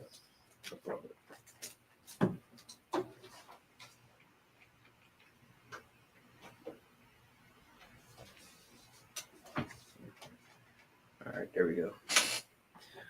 So Ecclesiastes 43 and verse 6, it reads, the he above is the Most High, made the moon also to serve in her season, right? Like we're looking at right now, for a declaration of times and a sign of the world, like we read earlier in Genesis chapter 1. Verse 7, it says, from the moon is a sign of feasts, a light that decreases in her perfection. So we use the moon to tell what time of year we're in so we can keep the right feast. Or what number of month we're in. Okay, we're in the first month, we know we got to do it during the first month. Or we're in the 7th month, we know we got to do it in the 7th month. Oh, we're in the 12th month. Oh, we know we have to do it in the 12th month, right? It says a light that decreased in her perfection, talking about from the time of the middle of the month, which is the full moon, she decreaseth, meaning what? After about 2 weeks' time, so around this time, 2 weeks from now, 2 Mondays from now, you look at the sky, you'll see the moon. It should be shining its light completely. But now, after that time period, after that time of the full moon, you begin to see the moon start to what they call wane, right? Where the darkness will start to begin on the right side and then come across. It says, verse 8, the month is called after her name, increasing wonderfully in her changing, being an instrument of the armies above, shining in the firmament of heaven. It says the month is called after her name. So by saying moon is like saying month, right? And that's something that we probably are familiar with. Maybe some of us that are a bit older that, grew up watching Westerns or like different shows that dealt with Gad, Northern Tribe. They'll say like, and then people who are Gad watching that, they just know just from, just being in their family, they would just say, many moons ago. You always hear them say that. I remember as a kid hearing that, I'd be like, many moons ago? Why did I say moons and not months? Because without knowing that connection, you just think, okay, many moons. Okay, so they're using the moon. Watching the moon go through phases, that's how they tell it. Okay. You read the scriptures and you're like, oh, that's where that comes from. Yeah, we use the moon to tell time of month that we're in, right? To count. So you hear them say that, many moons ago. You even see with the other nations, they'll use the moon and count the cycles of the moon too, right? But it's only now that we see what's pushed out there when it comes to the heathen. But Esau being like the strongest nation right now, physically, they'll push their way, which is mostly deals with the sun, using the sun until the time of a day that we're in. And the moon is like it's there, but it's more just an afterthought. They'll talk about the moon too, but use it more so from their farmers' almanac that they publish. They'll say, yeah, we look at the moon when it comes to farming, agriculture. We do these things and that and those things, which we know something that we've always done. And even other nations have done to a certain extent, using the cycles of the moon to know when to plant certain things, to do certain things when it comes to the land, when it comes to animals, et cetera, et cetera. But the moon or the month, you could pretty much use those interchangeably, right? If I say many moons ago, it's like the same as saying many months ago. It says, being an instrument of the armies above. Remember, that's what I was talking about earlier when we were in Genesis. We're the armies of, we're considered God's army or his hosts. So are the Elohim. But then also the Elohim created on day 4, which was the stars, the different constellations, right, that we use to pinpoint where they're at, right? Those are the armies above that it's talking about here. Those are considered the Most High's host as well. Right? Just like when we talk about on a physical level, one of the top positions, right? You got the king, you got the high priest, then you also have the captain of the host, right? Which is what? The general over the army. So we had that on the physical level when we talk about how we had our government set up. We always had those three key positions when we were doing things according to righteousness. We were still in the land. You always had the king, at least from King Saul's time going forward. You had the high priest, which we had that going on since Aaron, since Moses' time. But then you had the captain of the host, who was the head over the army. Those are usually the three key positions. And we'll see that again as we go through Second Chronicles. Every time we get a new king that comes on the scene, whether it be in the south or in the north, you'll see those names be mentioned, right? Oh, this new king came into power. This man was high priest at that time, and this other man was captain of the host. So that's talking about a physical host as far as a army of men. But the stars are considered an army as well, like we see here. So it says, being an instrument of the armies above, shining in the firmament of heaven, right? So that's what we'll see. We look up in the sky. After a couple of days, we begin to see the crescent on the right side. We'll see the stars on a clear night. Then we'll begin to see the moon begin to shine her light again. Right now, if we look close, we can find the moon if it's a clear night without clouds. But it's just going to be a dark circle, right? If you look close, you'll even be able to see it. Like I said, tonight or the next couple of nights before we begin to see the crescent and begin to increase in her light. But that was Ecclesiasticus 43. We're going to read, we just read verses 6 to 8, showing about the moon and different things and different roles that the moon plays, right? But now, as you guys see in the title, right, you see it mentioned how we build, right? The how going into the approach that we take, because we may have a plan or something we want to do, right? Like we're reading about in Second Chronicles, they're going to build the temple of the Lord. But how you may go about doing it, right?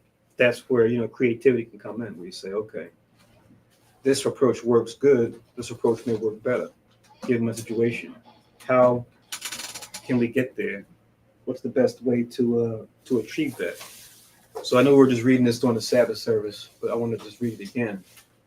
But I want to read a couple other parables too, just to go into the importance of how. Think of when we talk about the questions. This ties back to the Judges Code. We talk about different parables of Christ and how they can be used to answer certain questions. Like why ask who, why ask what, why ask where, why ask when, right? There's different parables that address those questions, right? That we've always had when it comes to exploration, curiosity, and just finding things out and then trying to discern the matter, right? I want to focus on the ones that deal with how, because how is interesting because how kind of reaches out to those W's that came before and kind of combines them in different ways, right? To say, okay, how can kind of be like a question that addresses the other questions, or how we may go about doing things might tap into who we will use, or what we do, or where we may do something, or when we may do something. But now we get into like why and how. Now we get a little bit more deeper. Why being the motivation behind whatever our plan is, and then how we go about executing it goes into how we combine those W's to achieve whatever said goal, right? To figure out that process as far as how to get there. So it's like what you see when we compare methods versus principles, right? We say in principle, yeah, us and other churches in the truth, we shall have the same principle when it comes to the law. But now our methods and how we implement those principles, that's where creativity can come in, or things can vary, right? We have different spiritual gifts that we can use to bring out those principles, right? So we all deal with the truth, but we're talking about now keeping the holy days, keeping the different laws when it comes to dietary laws, or laws when it comes to civil, moral laws as well. But now how we go about that and how we go about pushing those principles, that's where methods, and which you combine different methods, you then come up with a strategy to say, all right, here's how we plan to achieve that goal, right? The goal being to warn all Israel, right? different strategies may involve, okay, one-on-one, talking to folks, or it might be going out to camp, or it might be doing different artwork, whether it be, paintings or music or whatever, different things you can do to teach Israel the truth, or it could be doing charitable work, right? Like going there and doing a community service of different types and using that as a strategy, right? To build the nation back up, right? So the how should be the part where we get to have a little bit of fun, a little bit of creativity, a chance to really do what we do best, given whatever the Most High has blessed us with, be it a carnal blessing or be it a spiritual blessing, right? That's kind of the overall picture. But let's go there again. I know we read this before. Let's go back to 1 Corinthians chapter 3. And we read this towards the end of the Sabbath service, last Sabbath. But 1 Corinthians chapter 3. And I'll be swift, because I know it's getting a little late. But make sure we can enjoy the feast and get enough rest in case any of us have to apply grace in the morning if we weren't able to take off. 1 Corinthians chapter 3.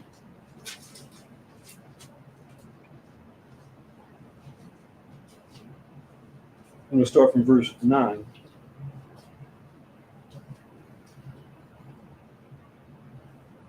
So everybody has that? Oh,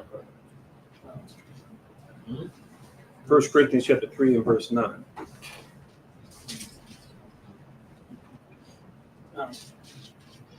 First Corinthians.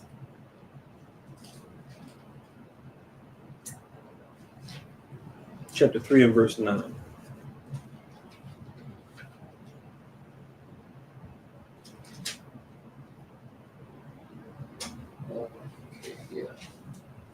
Oh, no.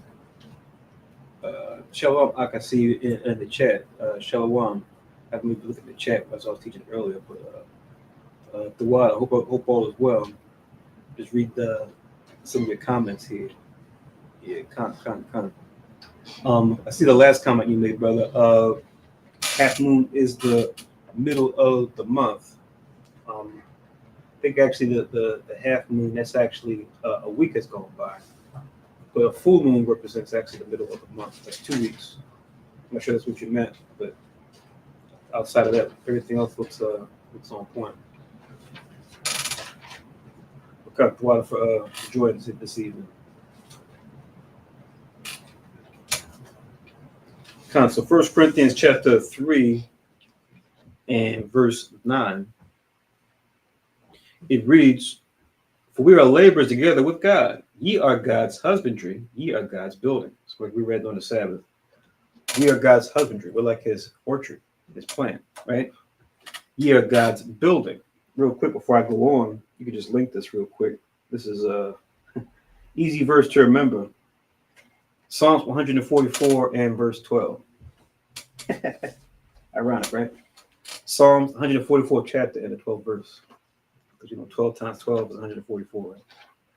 144,000.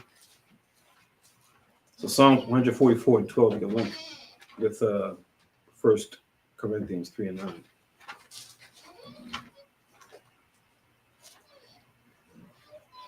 Which I'll read that too. Psalms 144.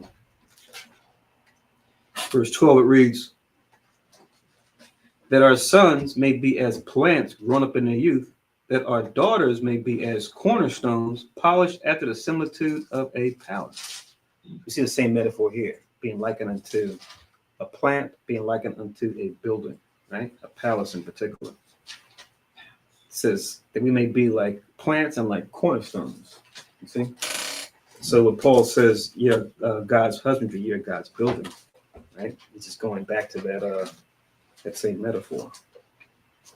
But now, when we go about growing a plant or building a building, something that's very common that we did then and we still even do now, even though we might have, different technology and, industrial age, information age, whatever, we still have to grow plants. We still got to build buildings.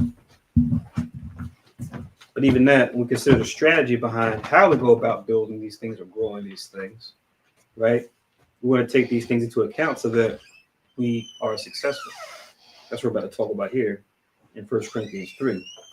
It says, I'm in verse 10 now, 1 Corinthians chapter 3, verse 10. According to the grace of God, which is given unto me, as a wise master builder, I have laid the foundation. So Paul talked about the work he put in at Corinth to lay the foundation that would be the church in Corinth, right? But even him, he's telling us what? And another builder thereon, talking about Apollos, we read above, because he'll be the one that will be a bishop that will be set up in Corinth. He'd be one of the bishops of the head that people look up to as the church will grow in Corinth. So it says, as a wise master builder, I have laid the foundation, and another built thereon, but let every man take heed how he buildeth thereupon. For other foundation can no man lay than that is laid, which is Jesus Christ, or Yahushua Mashiach. So that foundation, regardless of whoever the builders are or whoever takes over the job, if we're not using Yahushua Mashiach, using the scriptures as our building blocks, right? Then we can't hope for what? This building to stand the test of time, right? If we're going to build something, the hope is that we build it to last. Not to use the carnal, was it the nursery rhyme we learned? Not nursery rhyme, but the fairy tale we learned about the three little pigs, right? You guys probably remember the three little pigs you heard when you were young, at least here in North America. But you had the two of the three pigs, how they built versus the third little pig. The third one was supposed to be the cunning or the wise one, right, in that story. But we see that same story even here in the scriptures, which we're going to get after this, what Christ gave us. But the big bad wolf will come, right? Or, yeah, I think it's the big bad wolf. I want to make sure I'm not mixing that up with the Little Red Riding Hood. That's the other story we were told, right? But if you guys remember from the three little pigs, right? You had the one, he built his house out of straw, right? The second one built his house out of sticks. And then the third one built his houses out of brick, right? So we know how the story goes, right? If we remember from a while back, the wolf went to the first pig, told him, I'll huff and puff and I'll blow your house in, right? So this house was built out of straw. It was easy work, right? The little pig said, oh my God, ran away to the other pig. And the other pig had built his house out of sticks.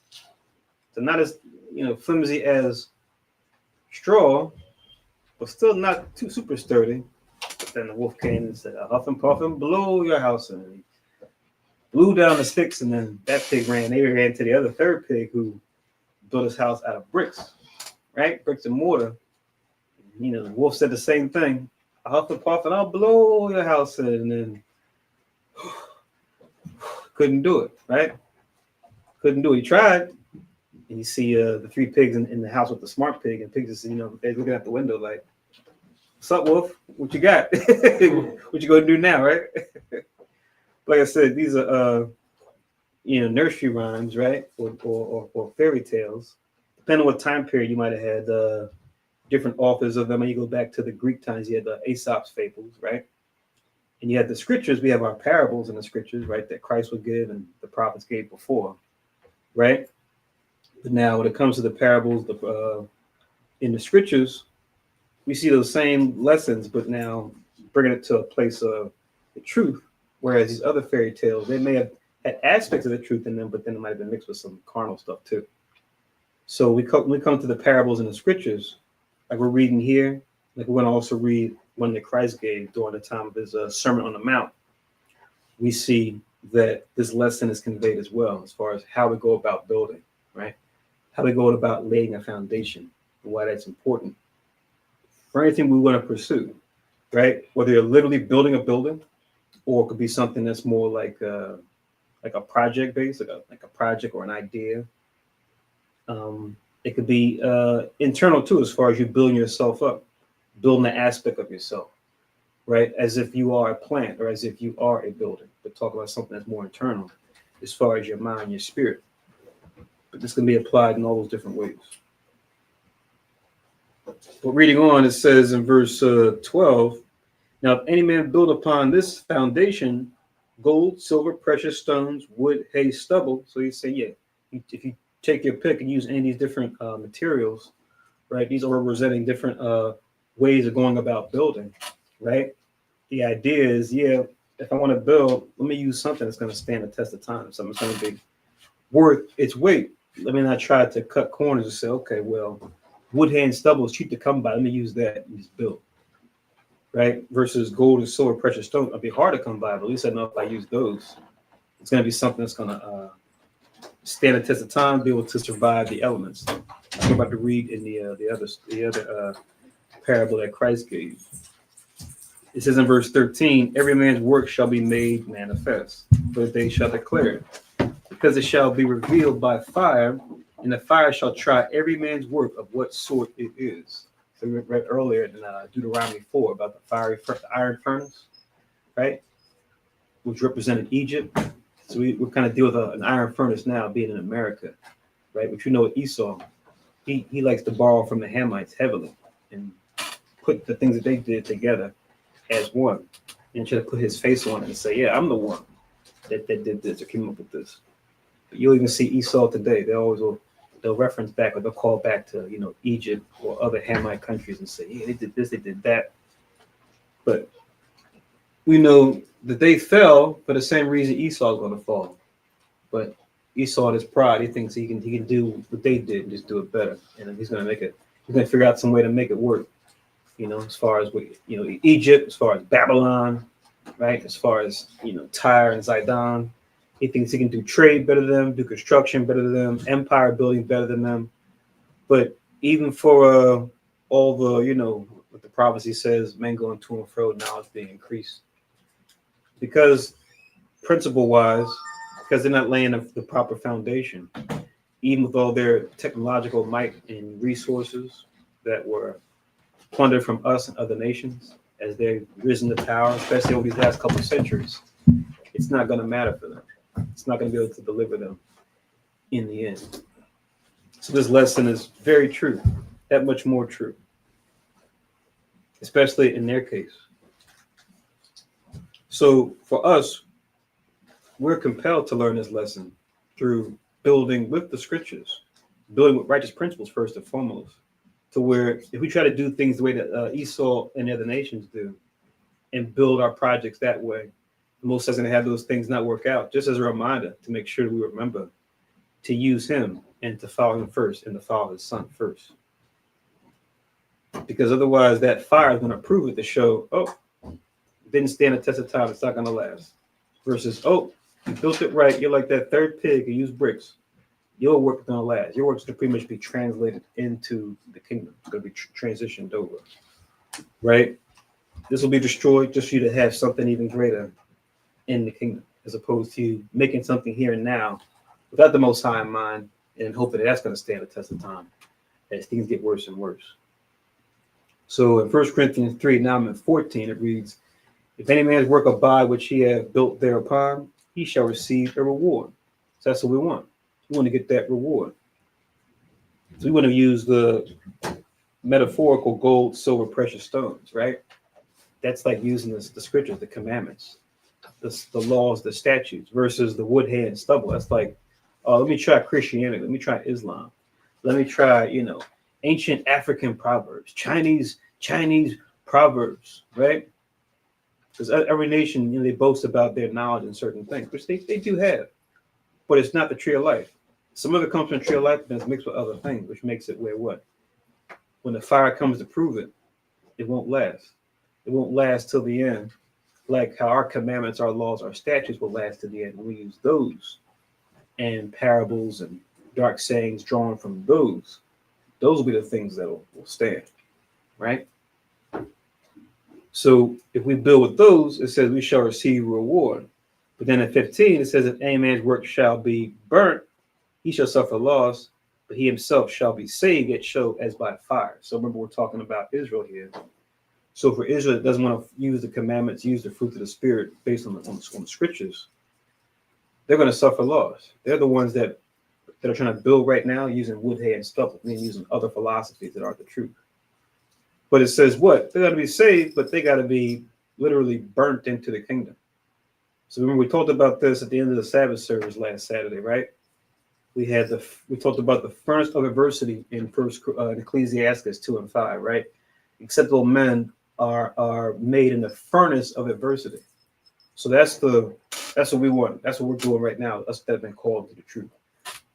Dealing with temptation, overcoming. That's like the spiritual fire, right? That's that Holy Ghost baptism, right? And we got that question too in the class, right? What's the baptism? You still got to do the water baptism, right? What's the role that the water baptism plays compared to this? You know, is there any other baptism besides the water one? And you brothers brought that out eloquently as far as showing, yeah, you do water baptism as long as you know the why behind why we did it, you do well. But doing Christ baptism, you do better, right? That's the baptism we want to make sure we definitely have, which is the Holy Ghost and with fire. We want to get the Holy Ghost baptism, which is just what we deal with right now, overcoming temptation. But that fire that John the Baptist was talking about, and it says, he shall baptize with the Holy Ghost and with fire. That's what this fire is talking about. That's that Third World War fire. That's the, like we read last Sabbath, Christ coming with his holy angels with flaming fire, taking vengeance on them that know not God, right? 2/3 of our people are going to have to face that fire. So you'll be saved, but you're going to get saved the righteous way, as far as humbling yourself, versus the hard way. We compel folks, look, if you have eyes to see, ears to hear, and a heart to understand, right? Take on the baptism of the Holy Ghost here and now, right? Repent. Clean up your ways, because like we talked about before, the new moon, the Sabbath, keeping that month in and month out, week in and week out, along with everything else from, like you touched on earlier, kind of daily sacrifices to, the year of release every 7 years to the Jubilee every 50 years, right? Why not learn about that and put that into practice now, since that's going to be the popular thing anyway, right? But sadly, there's only going to be a portion of our people that are going to accept the baptism by the Holy Ghost. The majority of our people are going to have to face the fire of Christ, with that physical fire, as opposed to the spiritual fire, which is the baptism by the Holy Ghost. But yeah, we'll still encourage our brothers and sisters. Look, the baptism of the Holy Ghost, it's a much better way. A much better way. Not to mention, you make it to the kingdom. Now you're given that honor when you come into the kingdom. Yes, you were part of the 1/3 of Israel, right? You were part of that 144,000, right? That governing body that made it. Some of us, we don't know who we are, but some of us might be like those 12 disciples. We just don't know who. Some of us might be David. One of us might be David. We don't know who, right? Take on that honorable name in the kingdom going forward. Even though all Israel will be saved, right? You don't want to come in as one of the 2/3 that had to get burnt into the kingdom. You'll be considered the least. That's what Christ told us, right? You'll be considered the least in the kingdom. Let's do and teach the commandments so we can become considered great in the kingdom. Right? Let's choose to do that. I'll stop here at verse 15. Let's get that parable I was talking about that Christ gave when he gave his Sermon on the Mount. Let's go to Matthew chapter 7. This is what I was referring to earlier.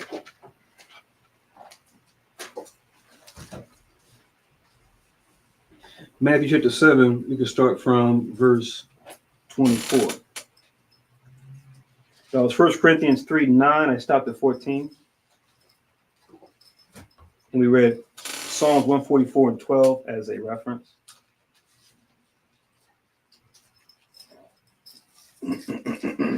Now we're in Matthew chapter 7 and verse 24.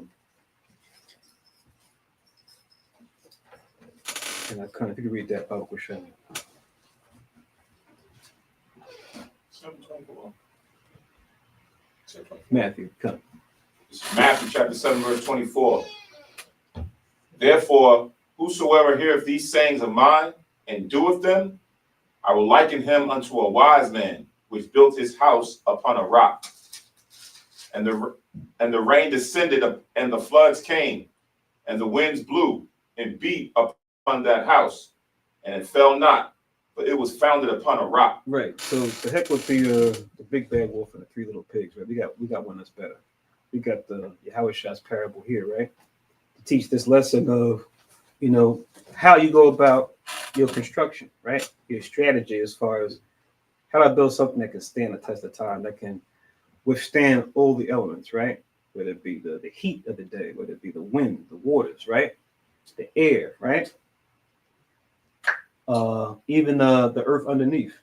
We see this on a carnal level, right? When people do construction and they do it, say, close to the coast, they do it somewhere where we have like storms during a certain time of year, and then, you know, that whole place ends up getting just overthrown when a super strong storm comes. Some places see these storms, you know, more often than not, like we see over here in this part of the world, down the southeast, down in Florida and going to the islands. That's like a normal thing, right? To where it's, oh, hurricane season, you know, time to get your boards, board up your windows, you know, we know what to do, right? We're ready. It's kind of like up here in this part of the world, you know, in the northeast part of North America, you know, we got like something like what they call like winter clothes versus summer clothes, right? And as normal to folks that grow up in the northeast, yeah, I got my winter clothes. I keep them in my closet, but take them out now. The weather changes. You go down there in the warmer climate. It's just like winter clothes, summer clothes. What's that? No, because we usually warm year round, right? We have a different operation that we do. So it might vary, you know, depending on, you know, the climate where you're at in the earth, right? Kind of we talked about before with the doing the more blowing the trumpets, with the new moon, how the phase work, depending where you're at in the world, and even how the sun rising and falling, how that works. We're different parts of the world that aren't like in the middle part. As you go close to like the poles, how things can get different. But all that said,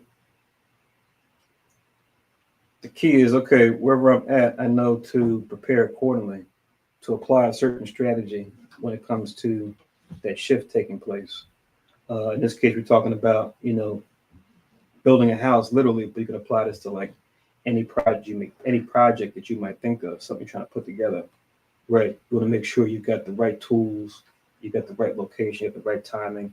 That's what I was saying before. How is kind of like an interesting question because it takes all the W's that came before and kind of combines them in a different way to where it allows for how we go about doing things to either be a success or to be a failure, right?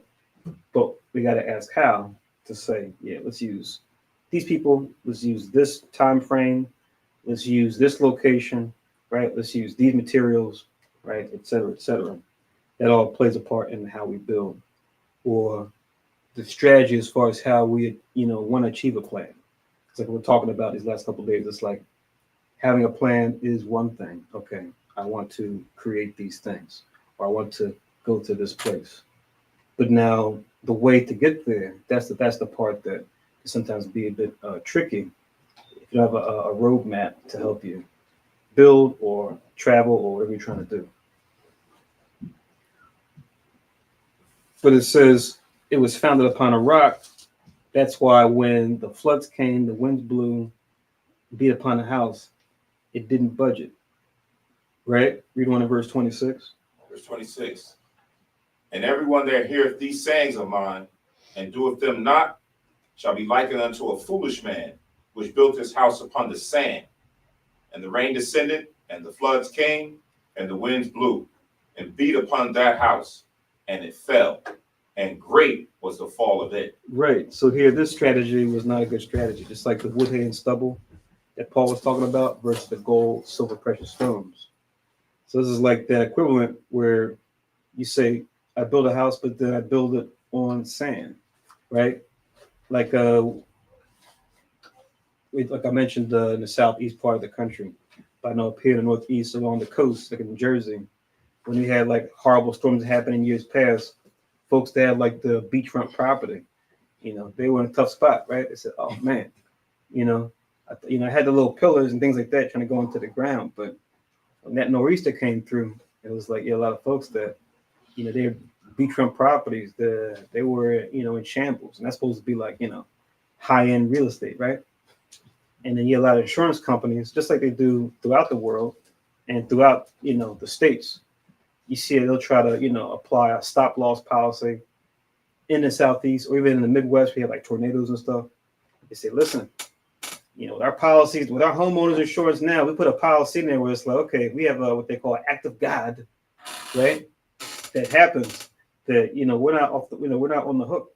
We could probably pay a portion of what, you know, will go towards those repairs, but then we can't pay the rest because the way disasters have been ramping up, these insurance companies, they said they got their actuary people that do the, try to predict what's going to happen and plan for the worst case. They said, look, we got to change our policies so that we don't go out of business, because it's like year after year after year, the way we have them paying us per month as far as the premium, we're only banking that we're only going to get those kind of disasters, once in a blue moon, right? But since they're happening so frequently now, it's just like it can only cover a certain amount, especially under a certain circumstance. So that's what we have going on, and that's what we had happen. I think over here in Jersey, where I forget what year it was, but I remember those nor'easter storms were hitting them pretty strong, and a lot of people were coming out talking about how their property in Seaside Heights or Wildwood or Ocean, Cape May, wherever they might have had like beachfront property in Jersey, it was just going under. But the idea is to build a house and to build it sturdy, right? The best you can, right? Otherwise, you're gonna deal with something like this. As far as how as well, let me get this one too. This one being a bit more direct, but just something we always want to think about when it comes to how we go about building.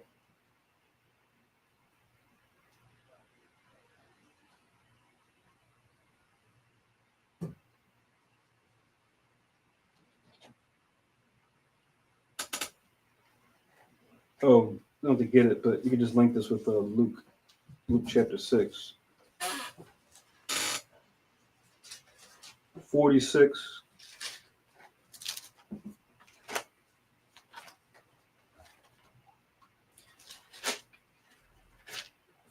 You can stop at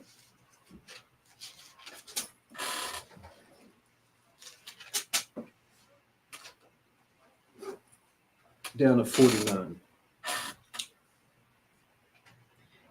I'm going to read that real quick. You can just read that and compare it and contrast it with Matthew. Kahan.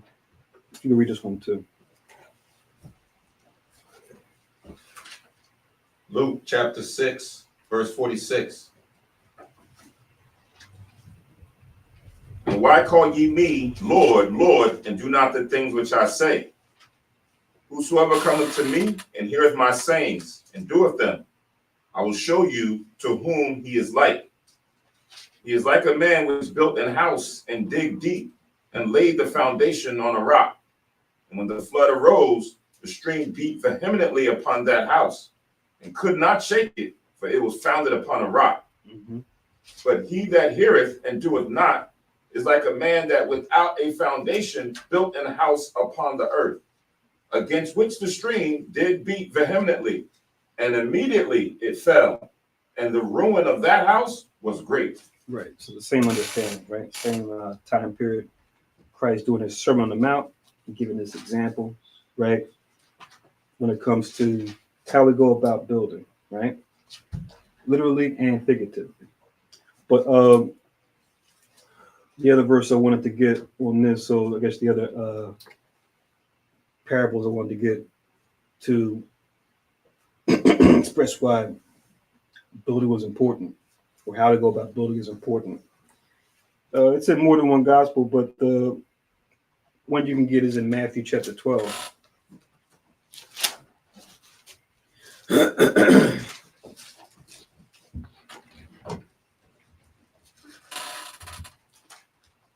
Matthew chapter 12.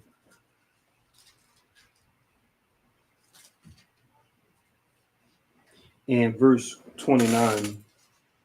And come be quiet. You just read these next couple ones. But Matthew 12 and 29. I'm going to read the where it comes up in two of the gospels. Matthew 12 and 29.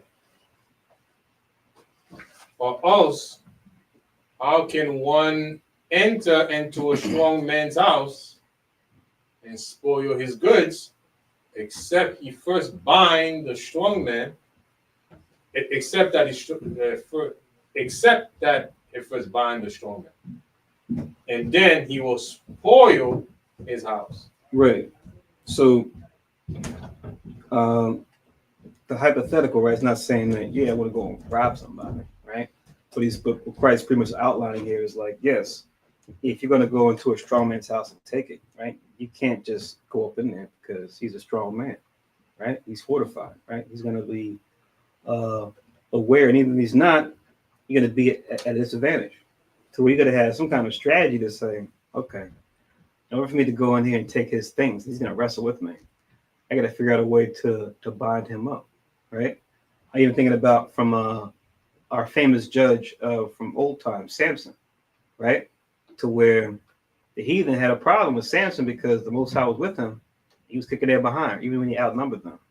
So they had to figure out, okay, how do we bind this strong man? We got to figure out what his cat's paw is, his weakness, right? We got to figure out how to get advantage over him.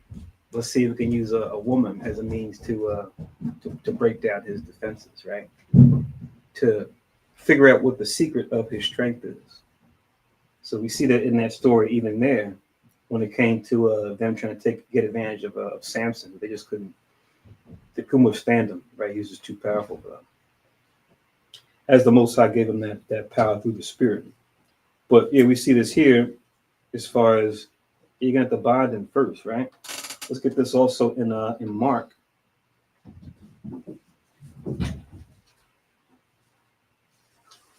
Mark chapter 3.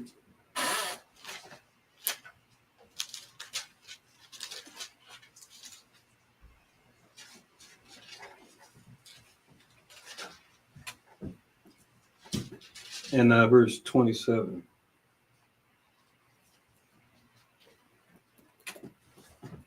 Mark 3, verse 27. No man can enter into a strong man's house and spoil his goods, except he will first bind the strong man, and then he will spoil his house. Good. Verily I say unto you, No. What happened? continue. You read all of verse 27? Yeah. Oh, okay, my bad. So no man can enter into a strong man's house and spoil his goods, except he will first bind the strong man, and he will spoil his house. So same thing we read in Matthew. Let's get the other one in Luke. Let's go to Luke chapter 11.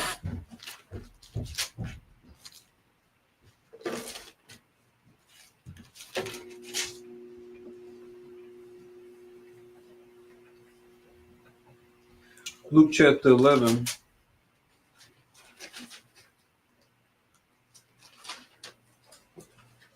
Uh, 21 and 22.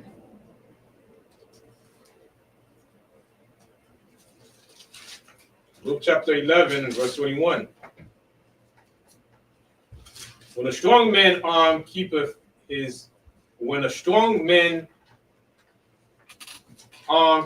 palace, his goods are in peace. But when a stronger than he shall come upon him and overcome him, he taketh from him all his armor wherein he trusteth, and divideth his spoil. Right. So the same idea, right? So you get a strong man, but you also have a stronger man, right?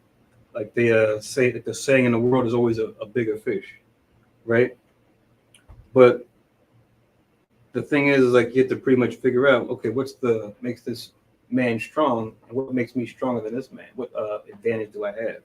Or even if you're a weaker, if you have the disadvantage, is there a proverbial chink in the armor when it comes to taking down this strong man?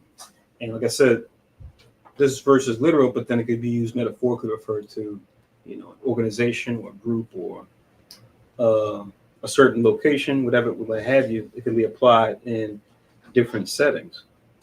But you have to have a how to achieve what you're trying to get, right? But that's where the investigation comes in. That's where answering those W's comes in. Who is this company? Are they reputable, right? Where is this company located, right? What does this company do well, right? I know in the world they refer to this thing as a SWOT analysis: strengths, weaknesses, opportunities, and threats. Right? SWOT analysis. They use this in the private sector. I think in the public sector too, when it comes to like politics and stuff.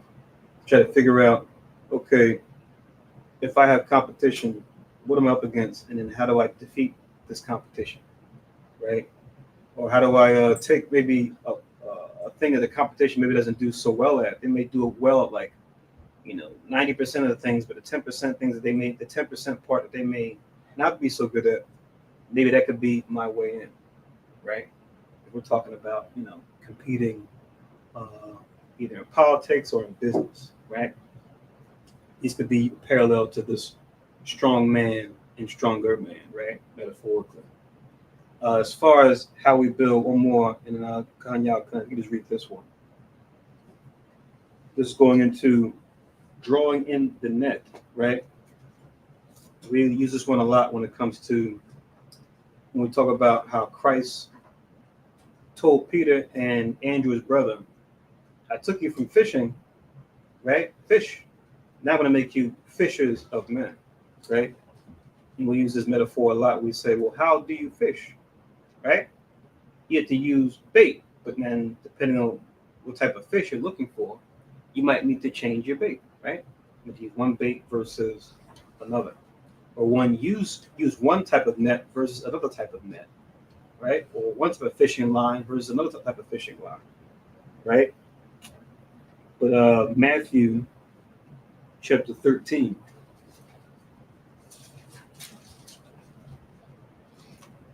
You can start from 47.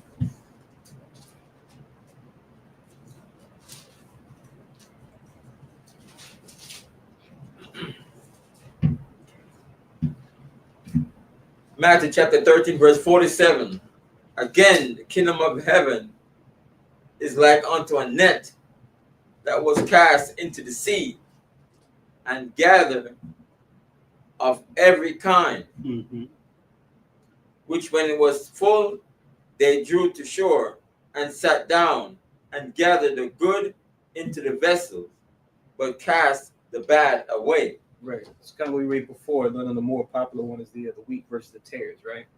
I think it's above here. You see Christ give a similar parable, a similar story about the wheat versus the tares. And he said, listen, gather them all in, but then we'll separate the tares out. And then what to do with the wheat, the part that we want, versus the tares, the part we don't want. We want to dispose of that. So here we see similar strategy, but implemented when it comes to fishing. But now he's talking about what? You gather in every kind, you cast like a wide net, right? But then on the back end, it says that what? We draw a net to shore, and then we take the good part, and we put that in vessels, right? That's the part we want to take to the market. So we might keep for ourselves, right? But then the other things that we caught in the net, we want to do away with those. Similar to the wheat and the tares, like the story said above, he says, yeah, let them all grow up together, right? And then when it comes time to take the tares and put them in the fire, we'll do that. But then for the wheat, we'll take the wheat nigh unto us. Even when we talk about in the Old Testament, we have a similar parallel where it talks about corn being sifted in the seed. But it's going to actually explain it here in verse 49. It's going to actually give the reasoning behind what they did. It could be 49 and 50 also. Just to make it clear as far as why Christ is making this comparison when it comes to drawing in of the net that you cast into the sea. He said, so 49, so shall it be at the end of the world. The angels shall come forth and sever the wicked from among the just. 50, and shall cast them into the furnace of fire. There shall be wailing and gnashing of teeth. Come. So there's that furnace of fire again, right? Talking about, like we touched on last Sabbath, flaming fire, taking vengeance for them that know not God. It says that's 2 Thessalonians chapter 1, right? But that parsing together, that splitting, right? We gather everyone together, but then within that we have to pick out and say, okay, which ones are worthy for the kingdom? which ones are not. Which ones are we going to put in our storehouse? Which ones are we going to dispose of? Right? But the thing is like, okay, well, how do we go about doing this? Because, you know, it might be not the best strategy to, you know, look for a fish in the midst of all the things in the ocean. It might be hard to kind of do one at a time. You could do it, but it might take a bit more skill, right? I'm thinking on the fishing metaphor. I'm thinking of like spearfishing, right? Where, you know, it's a bit more a precise approach to fishing as opposed to using a net, right? A net, yeah, you might be able to gather a lot more fish in a quicker period of time, but then you start to spend time on the back end, right? Sorting through the fish, because the net's going to pick up not just the fish, but other things. Whereas that's one strategy. Whereas the other strategy, say, of like spearfishing per se, right? You've got more precision, but you're not able to gather as much in the same period of time. You know what I mean? So one may work as opposed to the other, depending on the situation, depending on how much manpower you have with you on the ship, right? One might be preferred over the other. Both have their pros, both have their cons. But, you know, it's the how question that we're talking about, right? The how, one might be preferred as opposed to the other, depending on, you know, your situation, right? Drawing in a net might be better in one situation, whereas the spearfishing might be better in another situation. But that's all going into the how question, right? Going back to those other W's and saying, okay, if I do this many people versus these tools versus these, okay, this is good for this, but it's bad for that. This is good for this, but it's bad for that. Let's go with this way right now. Maybe we can use this method later. Right. A link up with the parable that Christ gave about binding the strong man, except coming to the strong man house and bind him. Mm-hmm. 1 John 3:8. This pretty much give us that's a heavy parable that he gave right there, and it's a full package of what he just said when he healed that man right there. So in 1 John 3:8, it said, "He that committeth sin is of the devil, for the devil sinneth from the beginning. For this purpose the Son of God was manifested, that he might destroy the works of the devil."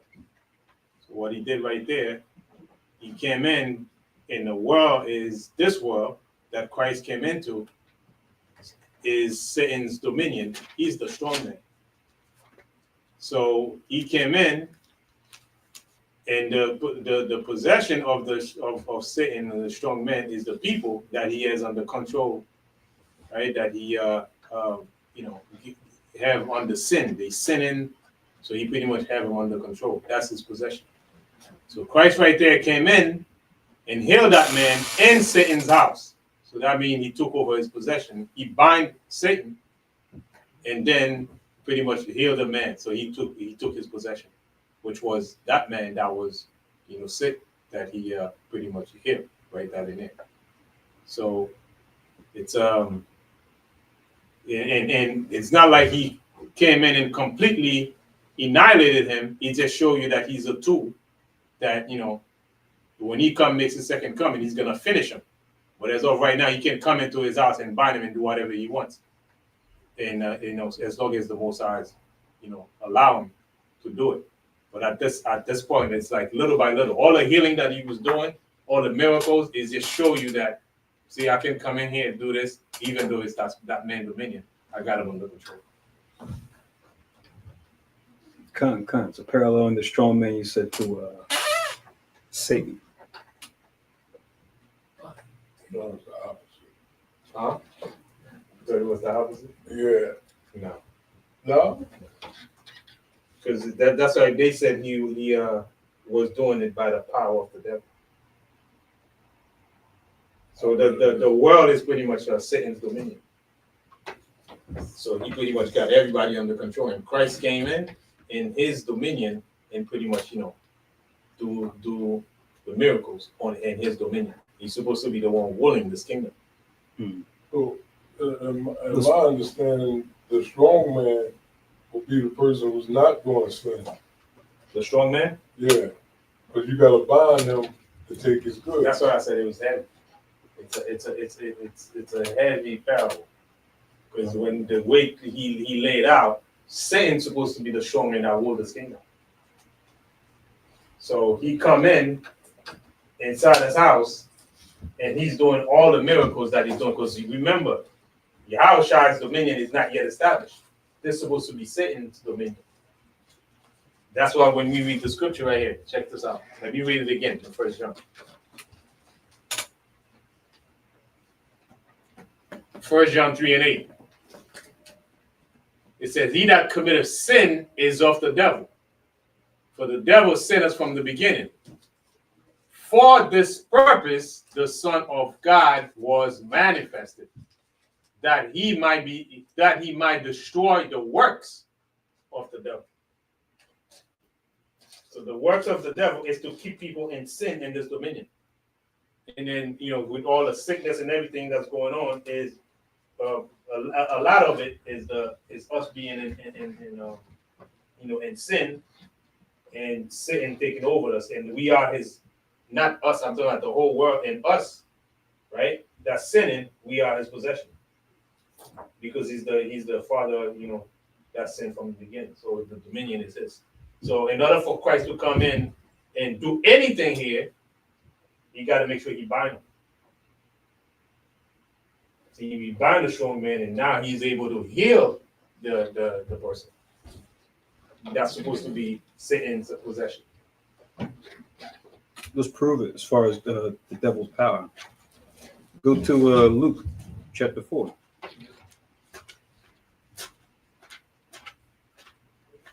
And also what the devil reveals too is, while he's a strong man isn't impervious, right? Just like the example of the strong man, it's like he's strong doesn't mean he's unstoppable. Right. You had to figure out a way to bind him. What's the way to get in? You can even use Goliath versus David, right? Goliath being the strong man, right? But then David had to use a strategy to get him, which was, the Lord, obviously, the Spirit. But then, through that, the Most High, through his Spirit, showed David, okay, here, I'm going to show you, I'm going to let you use the tools that you got, but I'm going to make these tools work for you to take him out. Remember when King Saul said, here, take this shield, take this armor. And David was like, I can't wear that. That's not, I don't know how to do that yet. He would learn to fight like that later, but he only knew how to deal with the sheep. So Most High took his tools that he had, his toolkit, which was, a stone with slings. That was his advantage. And he increased that for David, and that stone with sling would, hit Goliath in his forehead like a marksman hits a mark. Bow, right? Take him out in his forehead. Right. So it's like, for a bigger opponent, you see this throughout the ages. You see like guerrilla warfare where you have like smaller enemies against bigger, not just on an individual basis, like with David and Goliath, but just even when it comes to like country versus country, a smaller country versus a bigger country, less troops, more troops. The whole angle is to figure out, okay, our enemy is bigger than us. They have more armament than us, but then that makes them less mobile. We have mobility on our side since we're fewer. Let's use our mobility or our speed against them. Even though they're bigger than us, they may be more sluggish. Or there might be, like we said earlier, some chink in the armor. They have a big castle, but then they might have a moat. There might be a little secret passageway in the moat that you can get in. And we have, like I said, things in history and current events we can look to as far as them being like examples of how the smaller can take on the bigger. Look at the famous Trojan War, right? They said, damn, Troy is fortified. We can't get it. So let's disarm our enemies through the form of a gift. Here, we give you this gift to appease you and your gods, right? And they said, oh, okay. I guess they surrendered. Brought it inside the house, right? Very genius, right? Until they closed it up, they went to sleep. And that's when he said, all right, time to come out that Trojan horse and, go to town. So they snuck in, right? But they had to figure out a strategy to get behind those walls, because just face those walls head on, you're going to lose a lot of men, lose a lot of time, a lot of resources. So you got to figure out another way to get in. Right. So that's like another, historical example you could look at. as far as how the small can take on the big. And then at the end when it says it's saying if sin is cast out Satan, then the whole kingdom is divided. Right? So it's the whole kingdom, he showed that he was doing it by the power of the Most High, not the power of Satan. Because your house divided against itself cannot stand. Right? So again, all the work that Yahushua came and do is a direct insult to Satan's, dominion. Yeah. I still remember that scene too from that the Passion of the Christ movie when it came out, where they showed that who was supposed to be Satan in that movie walk around with the hood. He had an ugly baby, and he was carrying the baby. Was like,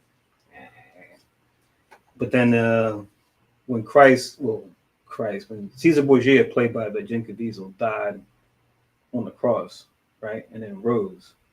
It showed this part where it showed that Satan he's standing somewhere where it's like the ground looks like a volcano had just erupted. You see him he looks up, he just yells. He yells like it kind of zooms out, and he's like, no! But that seems what represent was like Christ overcoming death. Right.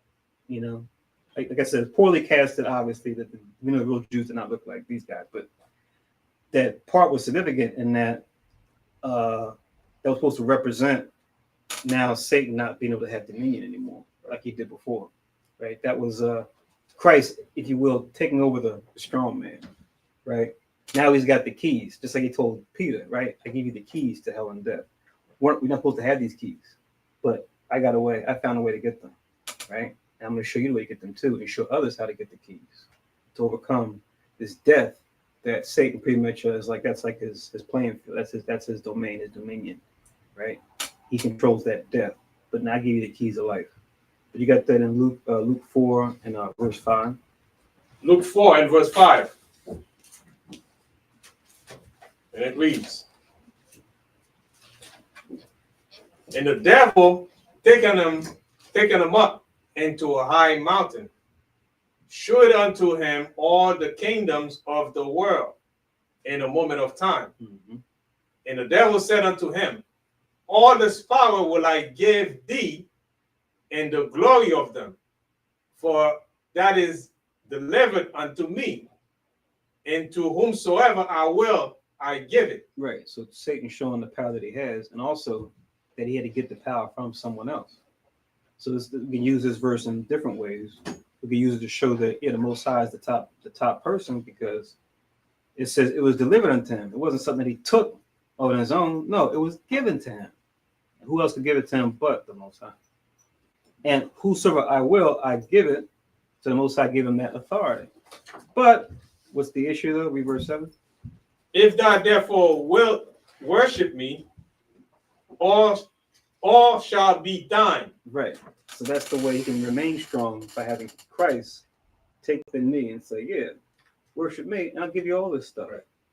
But Christ had the back door. Christ had the other way around that to say, okay, I'm not going to worship you. If I just go to the Lord, yeah, I might suffer for it now, but I'm going to get those keys, and I'm going to get not only what you got, I'm going to get that and then some. And for perpetuity, meaning I'm going to have it forever for me and for God's people. Right. And not to draw too long on this, even when Yahushua was getting apprehended, and he said, my kingdom is not of this world, meaning his dominion is not in this system. Right. But if it was in the system, come on, man, you think you can? Exactly. My kingdom is not yet established. But that's not going to stop me from poking holes in your stuff, because I know how to bind you. Right. Like doing miracles here, heal this one here, heal this one there. Yeah. That's a good point. Because he told Pontus, like, I can call down 12 legions of angels right now. Right. Take this thing over. Like that whole statue, the we talked about earlier, the golden head, the silver chest, the brass legs, the iron leg. Christ at the end of that statue, quick, fast, said, you know what? We're not going to get to this iron and clay feet part of the prophecy. I can shut this thing down and take over right now. Right. Right. He had the power, but he said, you know what? Let my Father's will be done first and foremost. Right. My Father's will matters most above all. And even when he was praying in the garden, right? He said, let this cup pass from me, but let it be as you will, Lord, not as I will. You know? And Osai was just like, I know it's going to be a lot for you, son, but I want you to go through it, right? And Christ was like, okay, all right, if that's what you want, that's what I'm going to do. Just that in and of itself is something to meditate on. But yeah, this is the verse we can go to prove, because you think there was a question in the audience. Is a verse you can go to show Christ, I should say, Satan did have power in the earth, but there was a way around. There was a way around it, which was applying the Most High's righteousness. As we see when Christ was tempted, here he's being tempted of lust. This example, but Christ overcame all the different temptations that the devil brought, and so the devil pretty much left at that point. He's like, "Well, what am I going to do now? Right? I gotta leave, but I'll be back later." But Satan wasn't stupid. He knew, okay, let me come to him when he's in his 40-day fast, when he's weakest in the flesh. Right? Let me come now. Right? So even Satan had a strategy, right? As far as like, okay, how do I take this strong man as far as the spiritual side of things and get him? It's kind of like two strong men, just on different arenas, right? He had Christ on the Christ was doing the away game, right? Christ pretty much playing an away game right at this point against Satan, who's like, oh, you're home field, you playing the game on my turf. So now let me see if I can, work my angle. But even still, Christ is like, yeah, I'm on your field, okay, but I still got some tools that I can play. I still got some cards I can play here, and he did. And Satan was like, damn, I can't get him still. All right, I'm leaving, but I'll be back.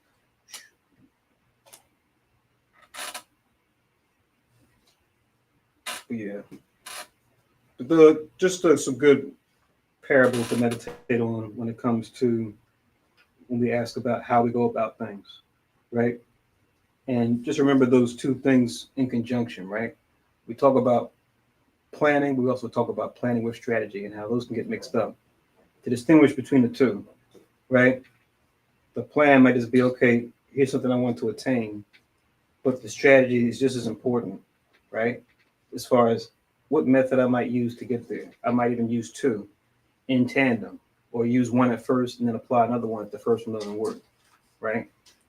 So I think there's not enough talk when it comes to that. There's not enough, I guess, reliable experience out there when it comes to that. But if we look in the scriptures, we've got plenty of examples we can find here, especially when it comes to the parables of Christ, when it comes to, things to look up, things to research, and why it's important to know these things when it comes to, all right, here's how we go about this, or here's how we try to achieve whatever it is we're trying to achieve. Build is being used as like the major metaphor that's here in the scriptures, but it could be you could apply it to a number of things. But I just titled it How We Build. And I'll make sure that in the description, I'll just put those particular parables that kind of go into what we're talking about, that you can read and reflect on and apply them to, even the world at large. Because, when it comes to the parables, while they definitely work when it comes to the Holy Spirit and our spirit being saved, you can apply them in a worldly setting too and get success that way also. All right, so we'll stop here unless anyone has any other questions or comments. Like I said, didn't want to go super long, but either way, we want to say a Shar Chadash, or Happy Eighth New Moon, or Shar Chadash Ha Shemayanya, which just means Happy Eighth New Moon, since we're in the Eighth New Moon. If you guys want, if you look up in Strong's,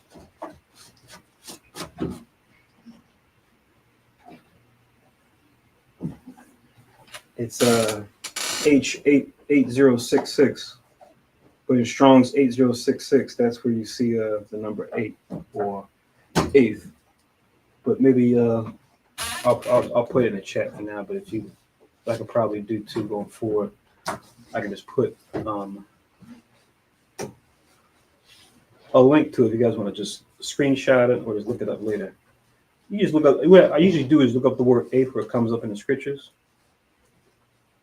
You kind of see the words for the numbers, and then I'll just find that word, and then I'll just type it in the Hebrew. and that way everybody can see it.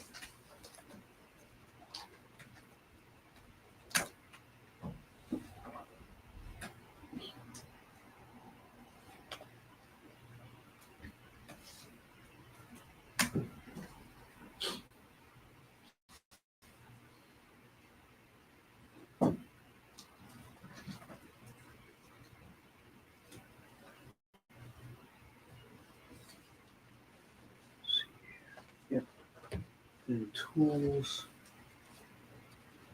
and then this one, and there we go.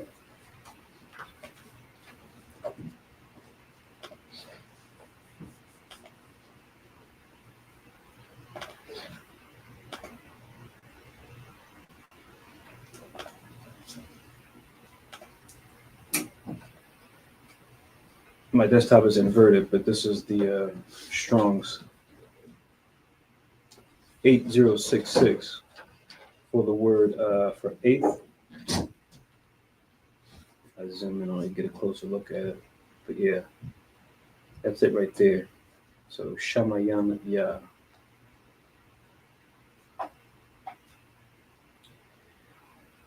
If you were interested. Okay. So happy 8th new moon, Israel. Let's do our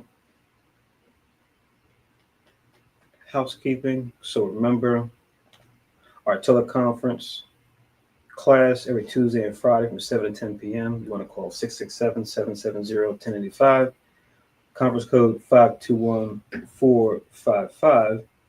And if you want to join us, not just over the phone, but over the web, we have a Zoom, which is www.profitabletalk.com. Just pull it up in your web browser on whatever device you're using, be it a phone, laptop, desktop, tower, right? As long as you have Zoom loaded, it should ask you to open up Zoom and just make sure you're logged in with your Gmail, whatever account you use for Zoom. You'll be able to see us face to face also. And if anyone wanted to make donations to our church, our address is below. Ha Yash Allah Kana, same way you see it spelled there. Ha, and then Yash Allah, Ha meaning the, Yash Allah meaning Israel, HAYASHAHRLA, YASHARAHLA. Sorry if I spelled that wrong. And then Kanas, which means church. 3826B is in boy, Germantown Avenue, Philadelphia, Pennsylvania 19140. If you want to send a check or money order to our school, which we put towards the ministry and all things that we do for holy days and for teaching and things like that. If you wanted to donate electronically, we have paypal.me/HYK12. You can make donations that way. Once again, paypal.me/HYK12 or HYK12.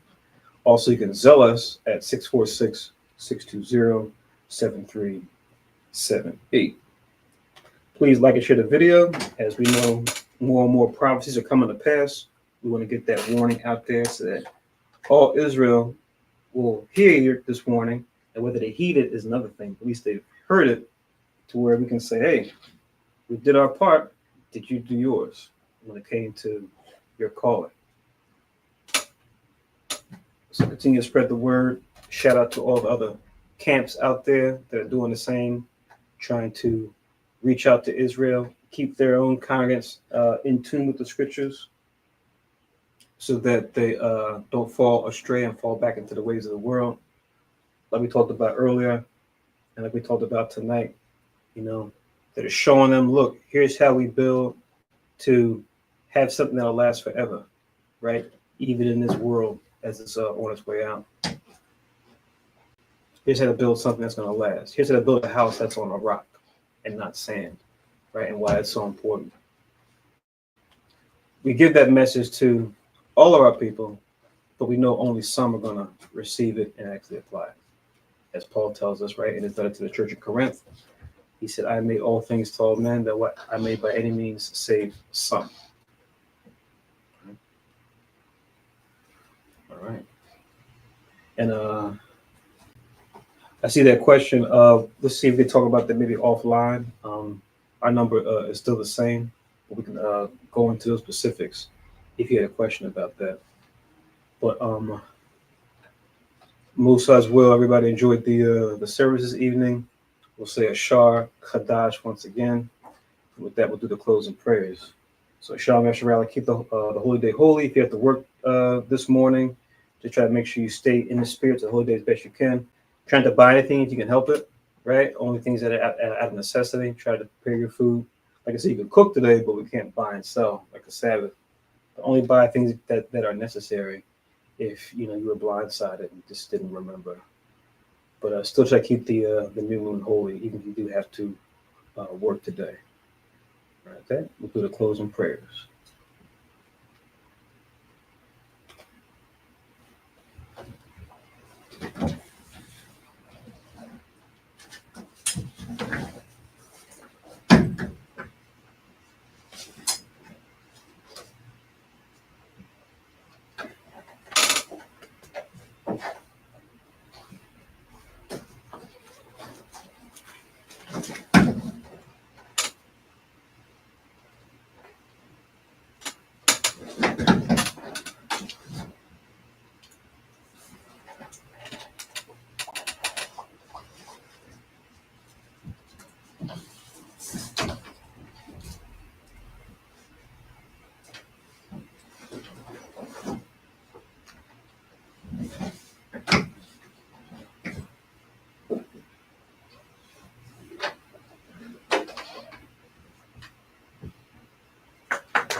Barakateh Hawa ba Shemi Hawa Shai Asharana Thanao Par Yakapan Tuadaman.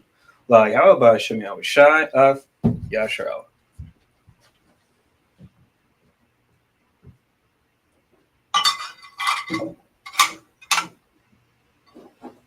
English translation. Blessed are you, Yahweh, name of Yahweh Shai, that gives to us the fruit of the vine. Thank you, so be it. To Yahweh, in the name of Yahweh Shai, with Israel.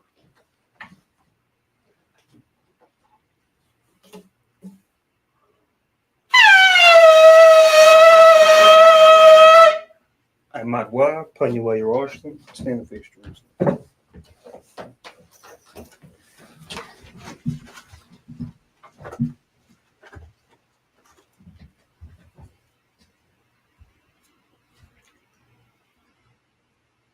Yahweh Basham Yahushai Babakushai Shemai Lanawa Ipad Yemyen Ipad Shalak Mike Allah Walla Allahayim Tazwadakim La Shema Ayel Barak Rapad Magan Wachaziyak Banya Yash Allah Washalak Lanawa Rabiim Kakamat Rabiim Da'ith Rabiim Bayanat Rabiim Sabalanwath Rabiim Amawan Rabiim Akwa Rabiim Ahabiim Rabiim Aganah Rochanaya Wasalak Kau Katayanawa La Akim Wa Akiwa Riash Allah Damyad Waiwalam Basham Yehoshua the water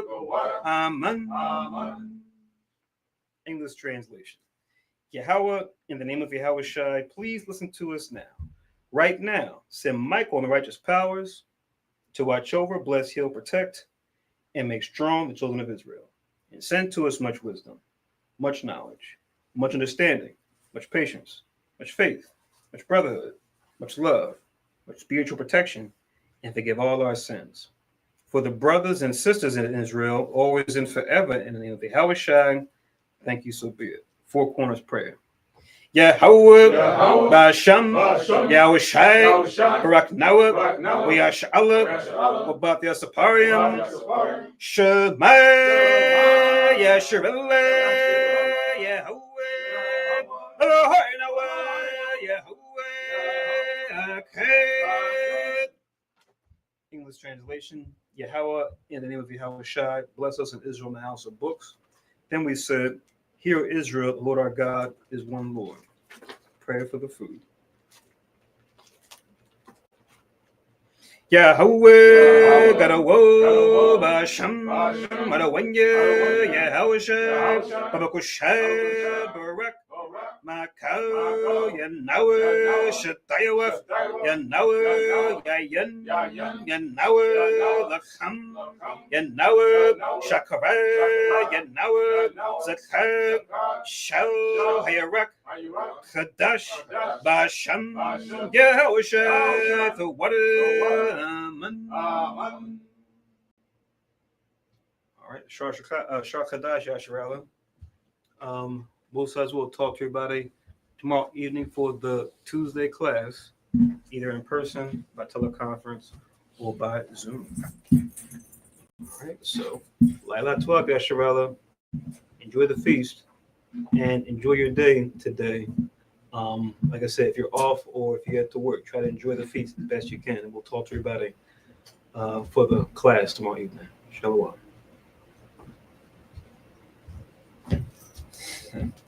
You were good over there. Now you are.